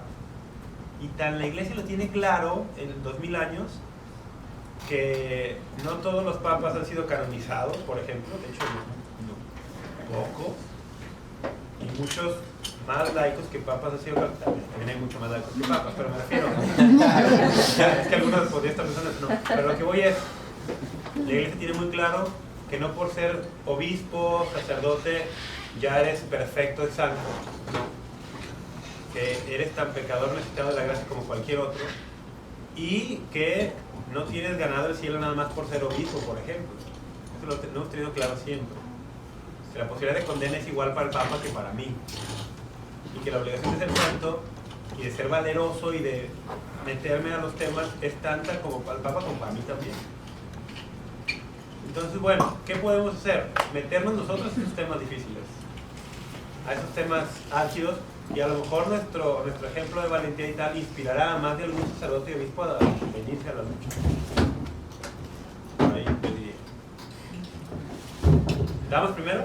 Sí, sí, adelante. Sí, nada más yo conozco, digo, así como de los mártires de los sacerdotes, como dieron la vida por muchísima gente. Y muchos sacerdotes, hace un año, hace 2 años, que acaban de matar y asesinar. Y muchos sacerdotes que todos los días pues se juegan el pellejo, la verdad, y son bien valientes.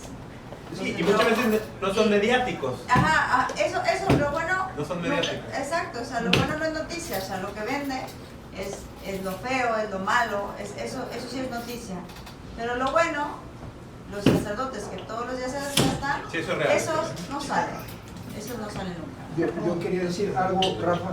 No sé qué se refería. ¿Cómo te llamas, amigo? Alex. Yo no sé qué se refería Alex.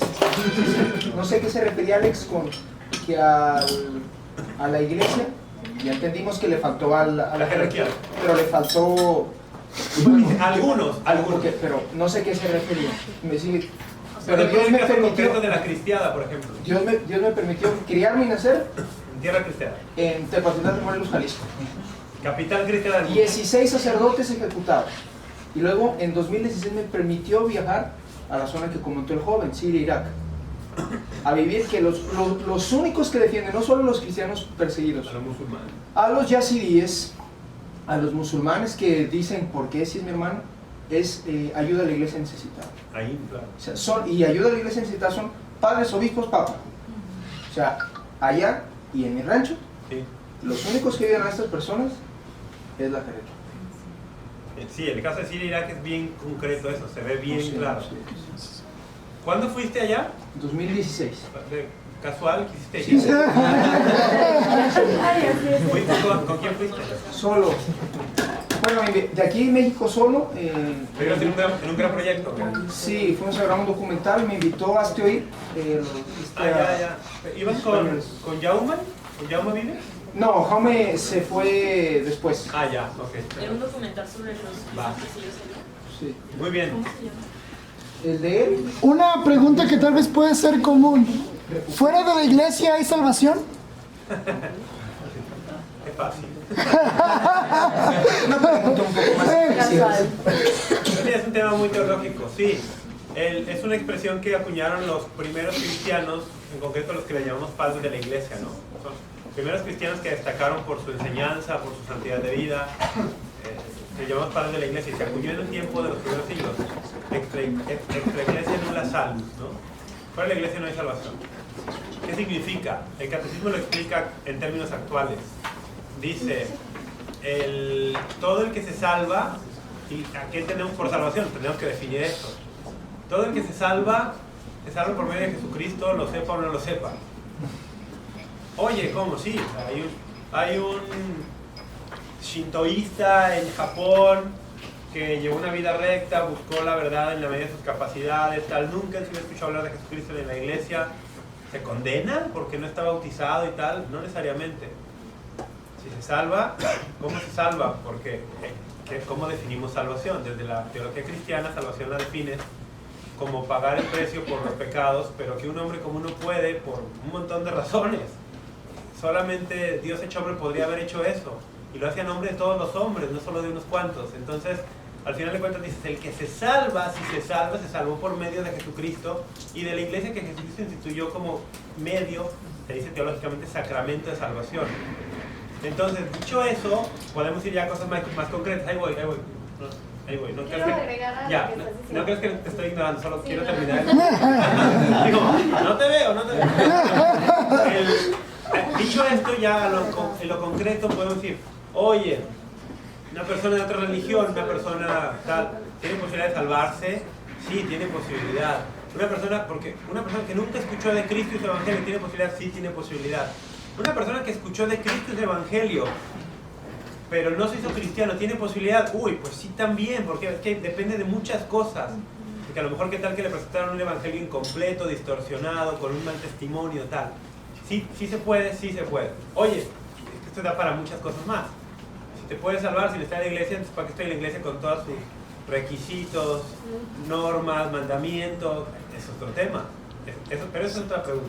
Pero ella quiere añadir algo. Mira cómo la bajé de peso.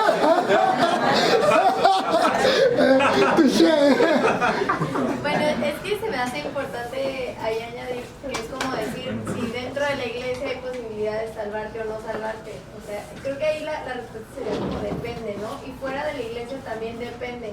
O sea, creo que hay un texto muy puntual en la Biblia que dice que se te va a juzgar en base a lo que Dios te dio. O sea, al que poco se le ha dado, poco se le exigirá. Y al que mucho se le ha dado, mucho se le exigirá. Entonces es lo que dice, si en la vida se te dio, por ejemplo, si en la vida fuiste una persona que vivió en una tribu alejada de la sociedad y nunca nadie te habló de Dios, pero viviste de una manera, amaste e hiciste cosas para... Mostraste la rectitud como la exacto. entendías. O sea, se te va a juzgar conforme a eso, ¿no? Es como si hablamos del lado civil. Si eres un menor de edad, se te va a juzgar como menor de edad. Si eres un mayor de edad, se te va a juzgar como mayor de edad. Es diferente las leyes de cómo se juzga un menor de edad a cómo se juzga Porque eso es un la mayor de justicia. edad. A cada uno según Si su vemos, caso. exacto, si vemos del lado de Dios, pues Dios no va a juzgar con la misma medida a todos. O sea, Exactamente. se va a ir caso particular, ¿vida? Sí. Y con base en eso, se va a ir ahora sí a decretar, pues. Claro, por favor, siente aquí.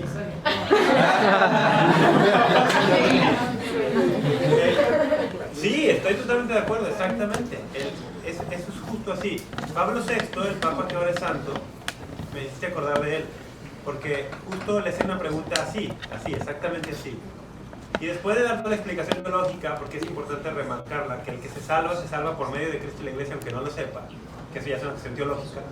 Después de dar toda esa explicación, dice Pablo VI, oye, pero tú que eres cristiano, más que preocuparte si el que nunca escuchó hablar de Cristo se podrá salvar, pregúntate si tú que escuchaste hablar de Cristo y su evangelio te vas a salvar. Porque a ti se te ha dado más. Exactamente. Entonces este tipo de cosas ponen el acento en la gran responsabilidad que el cristiano tiene por los grandes dones que ha recibido. No, y justo también se te juzga, si tienes mayor grado de estudios, se te juzga también como... Ya sé, eso no me encanta. Sí, o sea, no se le juzga Eso no me igual encanta. a una persona que tiene 50 años que solo llegó a la primaria, a una persona que ya tiene doctorado, Sí, etcétera. objeción, su señor. No, sí, estoy de acuerdo. Muy bien, muy buena aportación. No podríamos intentar decidirlo a que se salva a aquel que lleva una vida recta, Puede salvarse. independientemente de cualquier cosa. Lo diríamos puede. Porque asumamos una persona que lleva una vida recta, digamos, no, en los términos que se define rectitud normalmente, ¿no? No roba, no mata, tal. Pero explícitamente, abiertamente rechazó a Cristo y a la iglesia. No, diga, por poner un ejemplo, ¿no? Dice, ¿se puede salvar? Uy, pues vamos a ver, ¿eh? Vamos a ver. Ah, no, pues entonces cae en lo que ella ya explicó súper bien, sí, claro, puede, sí. Pero lo que siempre salvaguardamos desde la teología cristiana es el que se salva, si se salva, es por medio de Cristo que se salva, aunque no conozca a Cristo. Por lo que Cristo ha hecho y por quien Cristo es y por lo que sí implica la noción teológica de redención. Pero eso ya es otro tema más, mucho más, que ese sí no se explica en 2 minutos. Yo quiero preguntar, No, primero las damas, que Héctor, ¿o ya se acabó? ¿Qué fue eso de...? No, es que quería que complementaras lo que el tema que ibas a entrar antes de la aportación de Fabi. Ah, bueno, Sí. espérame y que ella comience la Sí, claro. Alguna vez escuché, no me acuerdo quién me lo platicó, que las indulgencias plenarias surgieron de una época en la que la iglesia, o sea, que las indulgencias te las daban en base a lo que tú le pagabas a la iglesia, como que te vendían la salvación. Sí, Y no sé si puedes un poquito más de eso. sí, un poquito. Como la mitad nomás, ¿eh? Sí, esta idea viene de... Es la leyenda negra a partir de la Reforma Protestante. Pero es que aquí yo quisiera explicar antes qué es una indulgencia, porque luego tampoco sabemos qué es. Y por eso creemos que se puede comprar la salvación. Es que las indulgencias no te dan la salvación desde la teología. La compras o te la gastas legítimamente, no te dan la salvación. Entonces, de entrada ya de ahí.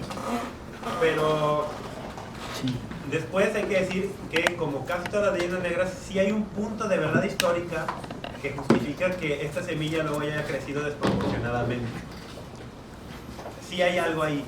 Sí hubo casos de mal manejo de indulgencias, sí los hubo.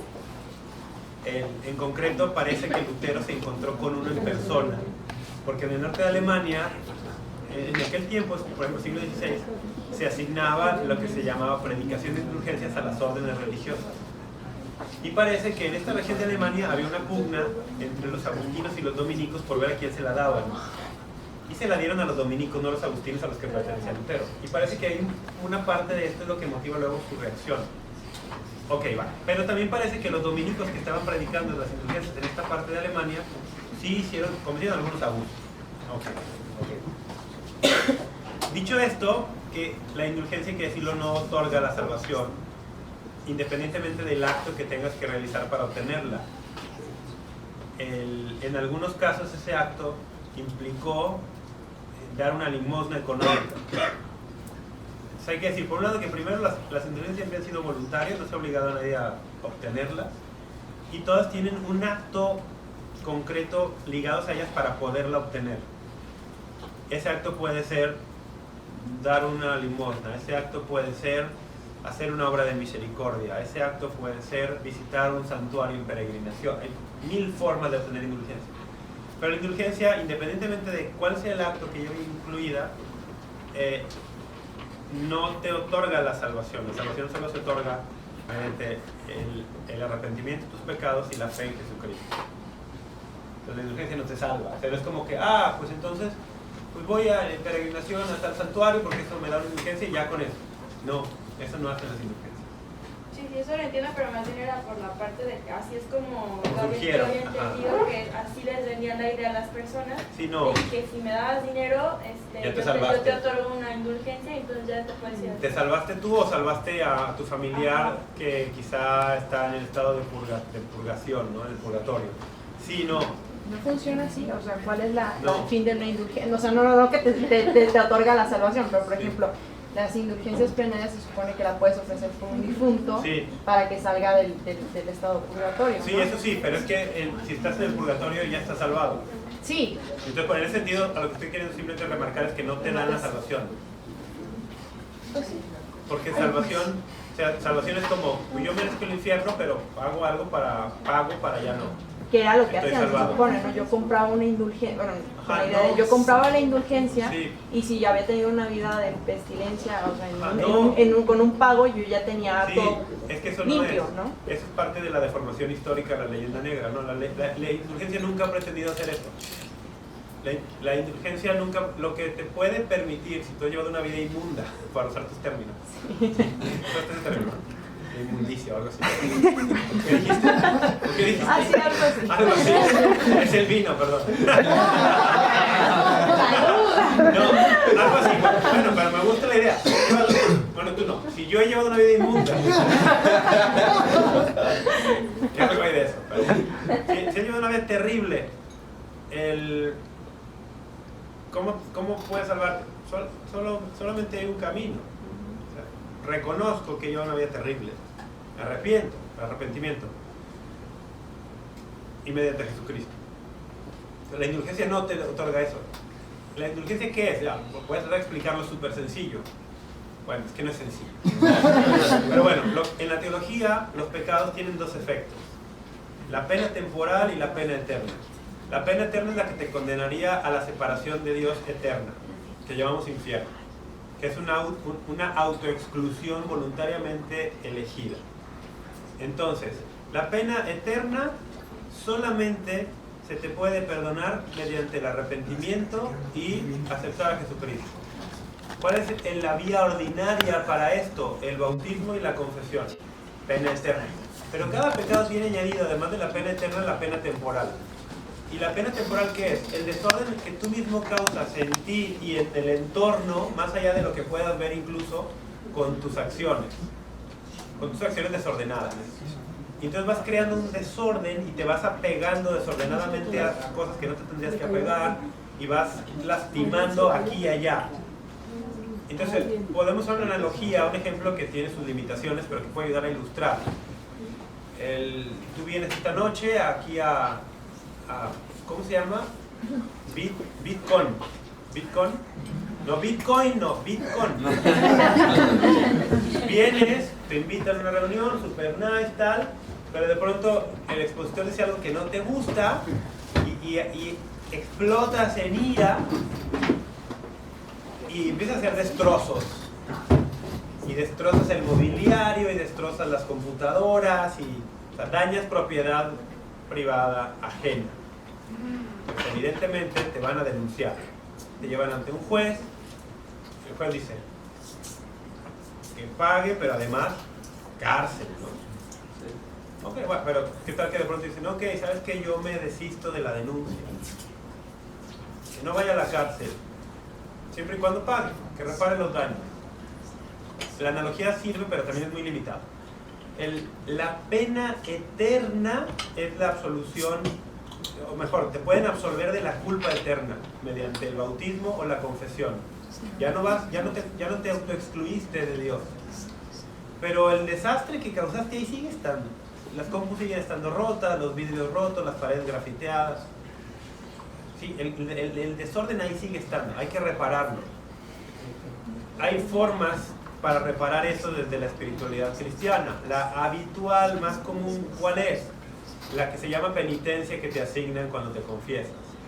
Pero hay otras formas de ir reparando ese desorden, ese daño que has causado en ti y en otros, esos apegos que has creado que no son sanos.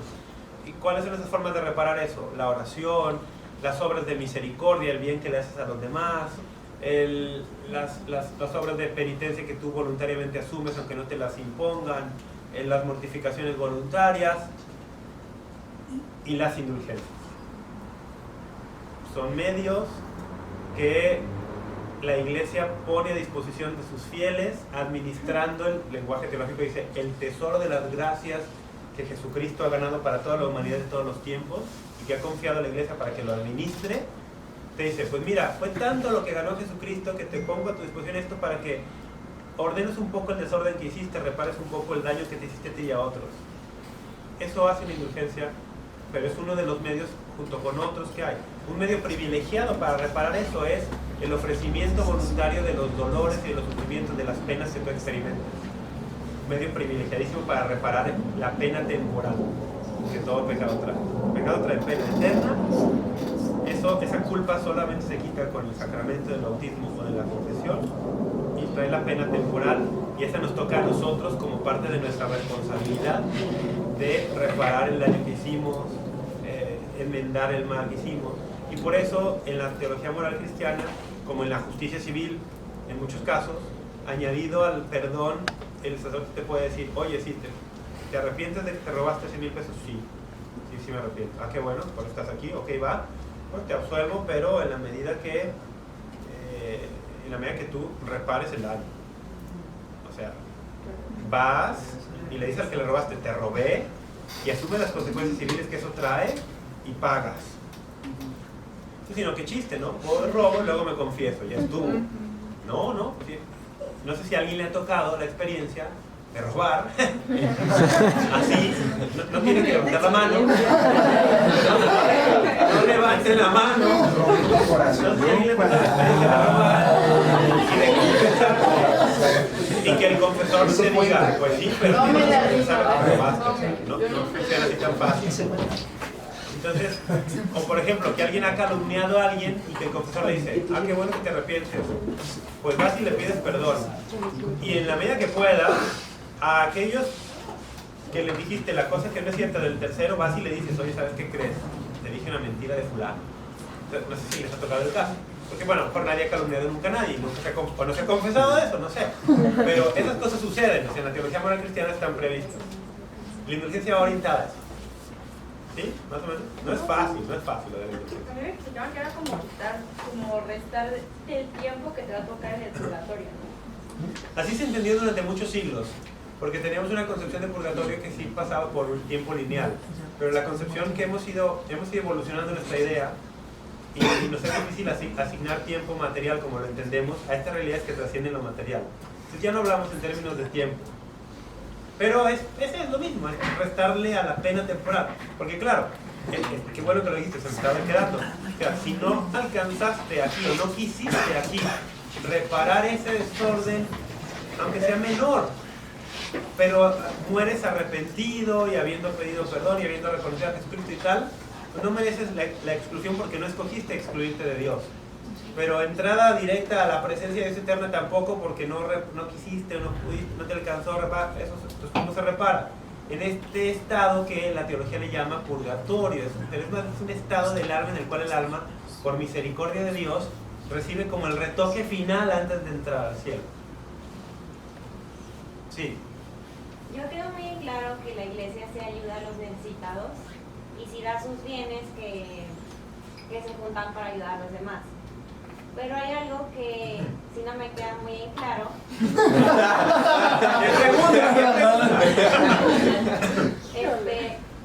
Hay veces para la construcción de los altares o de las iglesias se usan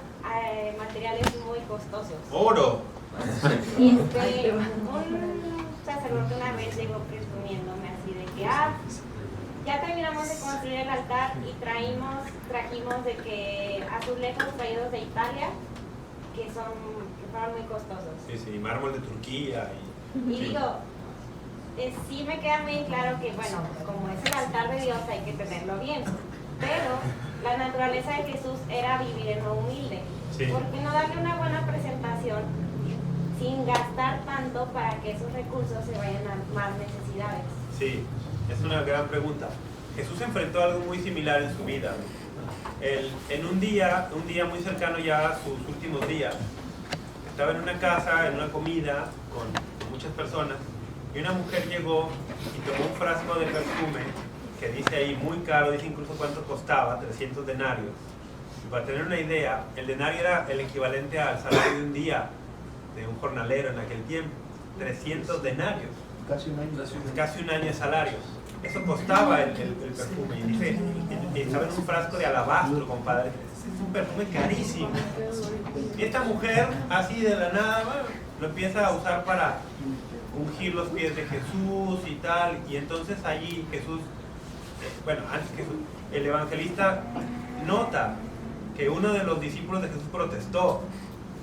Qué desperdicio, se podría haber usado en los pobres. Así, tal cual, que es lo que estás diciendo tú. No te estoy comparando con ese discípulo. Era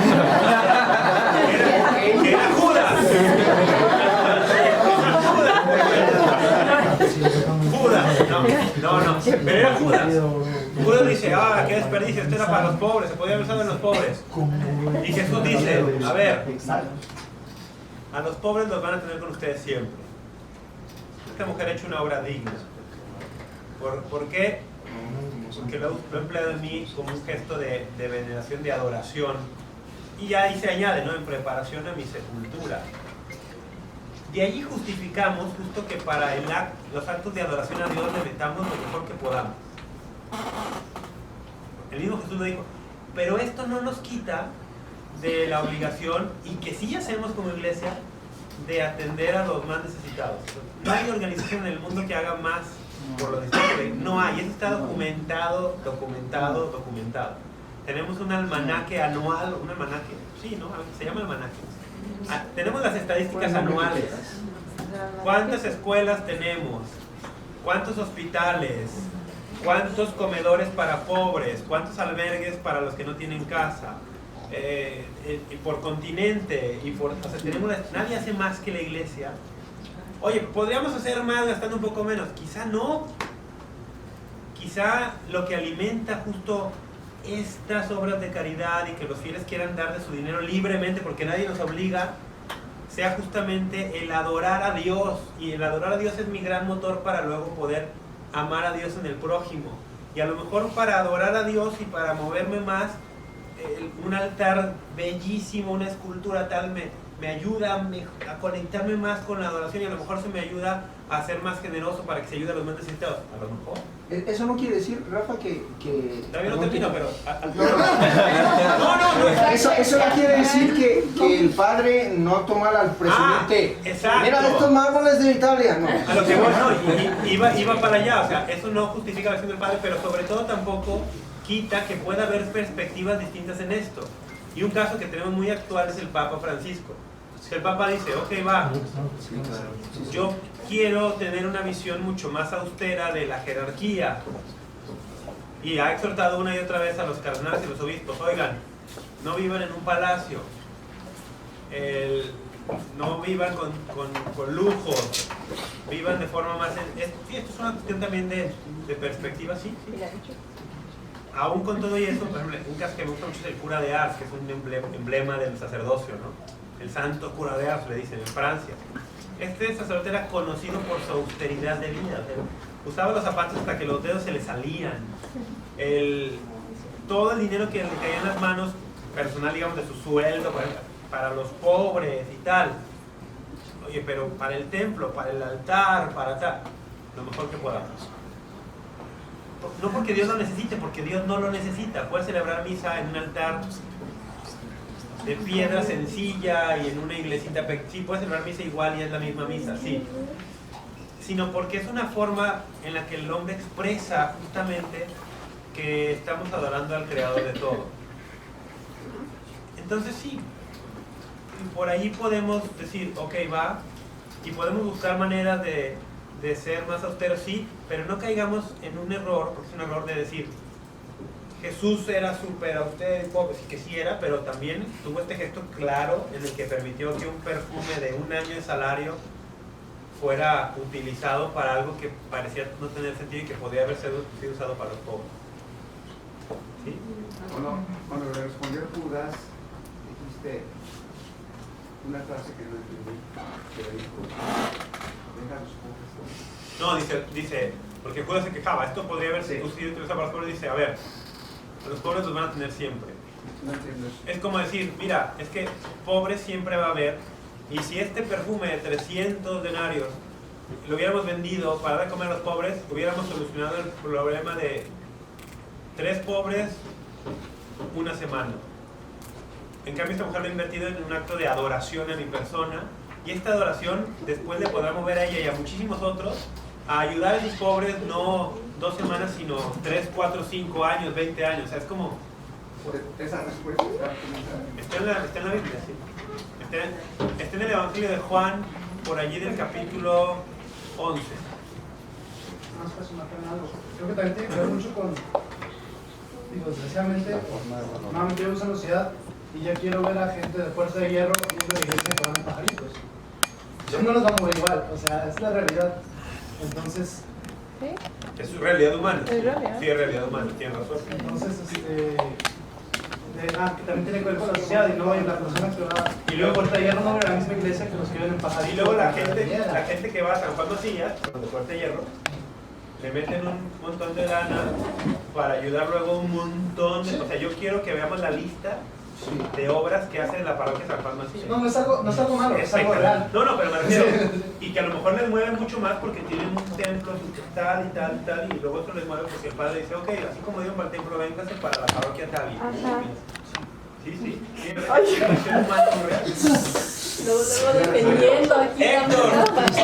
Héctor tenía, hace como 1 hora tenía... Si me preguntara, en lo que te habías quedado cuando empezaste sobre el tema de si hay salvación afuera de la iglesia. Me quedé. Está cerrado eso, ¿no? Sí, que hiciste una pregunta de bueno, entonces, ¿por qué alguien debería ser católico? Pues si se puede salvar aunque no esté parte de la iglesia, ¿no? ¿Por qué debería molestarse? Si me puedo salvar sin el bautismo, ¿para qué me molesto con todo eso? Sí, eso es... ¿Quieres que responda eso? Pero tiene que ver con la relación con Dios, ¿no? Y con la verdad. Con muchísimas cosas. Sí, yo ahí no me metí, pero sí, muchísimas cosas. Por ejemplo, es que estamos pensando solo en las obligaciones, por ejemplo, que te acarrea el ser bautizado. Pero hay que pensar que antes de ser una obligación es un privilegio inmerecido y una vocación que trae una responsabilidad increíble. ¿Para qué Dios elige a personas para el bautismo? No porque sean mejores que otras, porque no somos mejores que otros. Te elige de manera inmerecida por su gracia nada más, para que tú seas otro Cristo en tu tiempo y circunstancia. Entonces te ha marcado con una responsabilidad y con los dones a la altura de esa responsabilidad increíbles.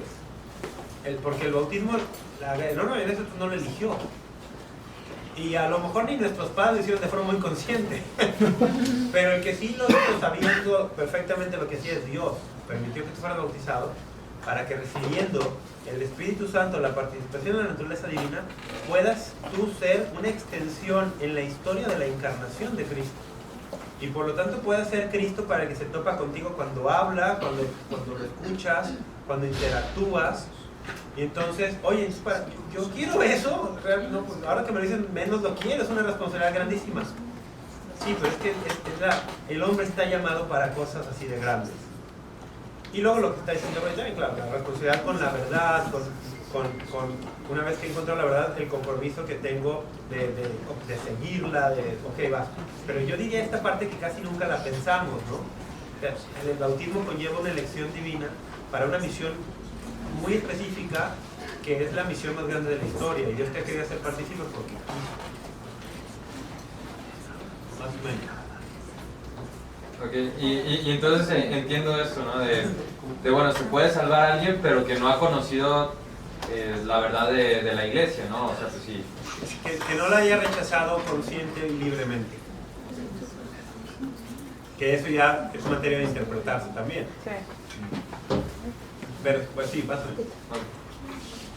Salud. Salud. Buenas noches. Bueno. Vengo llegando hace ratito, pero de lo Qué que mal. alcancé, ya sé. ¿Verdad? ¿Qué le hace? Salud. Oye, pero platicando sobre esto que comentas de, pues entonces si me puedo salvar fuera de la iglesia, ¿por qué estar en la iglesia? Creo que coincido contigo totalmente, es que lo estamos viendo en chin, tengo que cargar con estas obligaciones, sí, pero los beneficios. Los beneficios. Hace un año conocí un poco, a mí me daba flojera la música gregoriana, el canto gregoriano, porque es como música que te arrulla. Pero luego me dieron clases de gregoriano y cuando comprendí y tomé conciencia de todo el simbolismo y el diseño y todo lo que estaba detrás de un canto gregoriano, le tomé admiración. Y de ser algo que me aburre, ahora me encantan los cantos gregorianos. Para entrar en oración, que para eso sirve. Y entendí muchísimo más el rito tridentino y me llevó a comprender a qué quiero llegar. La conciencia, cuando tú conoces algo, la verdad, la conciencia con la que vives y ves tu realidad se vuelve mucho más profunda y eso también implica una mayor riqueza. Entonces, cuando tú conoces a Dios, Jesús le decía a la samaritana, la del pozo, le decía, llega ya el tiempo en que adorarán al Padre en espíritu y en verdad. Y a mí siempre me hacía ruido eso de, ¿por qué en verdad? Porque cuando tú adoras a Dios desde la verdad, desde lo que verdaderamente es, tomas una relación muchísimo más profunda con Él. Y esto implica un beneficio primero a tu persona, porque la conciencia, cuando tú estás consciente, te vuelves más libre. Y entonces tu relación con Dios es más libre, abres más el corazón y entonces eso te permite vivir una relación de amor con Dios mucho más íntima, más profunda. No es lo mismo, dicho de otra forma, con sus parejas, no es lo mismo su relación, la intimidad que tenían al mes de conocerla que cuando llevas un año. No. Porque ya... ¿Qué pasa? ¿Qué pasa? ¿Qué trato de decir con esto? En la medida en la que conoces la verdad de la otra persona, generas una mayor intimidad y el amor es más pleno, más intenso y es mejor todo. Bravo. Es que también cuando entiendes y disfrutas de la participación de la naturaleza divina por medio de la gracia, entiendes la gran diferencia que es pertenecer a esta iglesia y estar fuera. Porque la gracia de Dios en tu vida es lo que marca la diferencia de ser parte de una iglesia y no ser parte de ella. Sí, es mucho más allá que solo obligaciones, ¿no? La otra parte, y la vocación, o sea, no solo lo que recibes, la misión a la que te están invitando. Claro. Te han invitado a ser un partícipe activo de una cosa que te sobrepasa por todos pasos. Y un último comentario, es que ya me emocioné, cabrón, con él. Ya quítame la botella, cabrón. ¿Ya no va a dejar hablar algo? No, nada más que decir una última cosa. Está bien, mejor. Que le den más vino. Hace poco he platicado sobre esto, o sea, reflexionado sobre esto. No es lo mismo creer en Buda que creer en Cristo. ¿Sí? O sea, a veces incluso hay comentarios que de repente llegan a escuchar, no, es que todas las religiones son iguales. No, todas las religiones parecieran superficialmente iguales, pero ya te metes un clavado. Buda no murió por ti, Mahoma no murió por ti, y no les estoy tirando tierra a esas religiones, porque también tienen cosas muy buenas, promueven la verdad, la justicia, el amor, los valores, por eso han trascendido a través del tiempo. Pero, perdóname, mientras Buda te está diciendo desde arriba así, oye, la clave a la felicidad es vaciarte de ti, extinguir el deseo, desapegarte. Eso es lo que Buda entendió de acuerdo a su experiencia de vida, que era la felicidad. Y mientras tú estás en el hoyo, el único que bajó por ti y te sacó del hoyo a costa de su vida fue Cristo.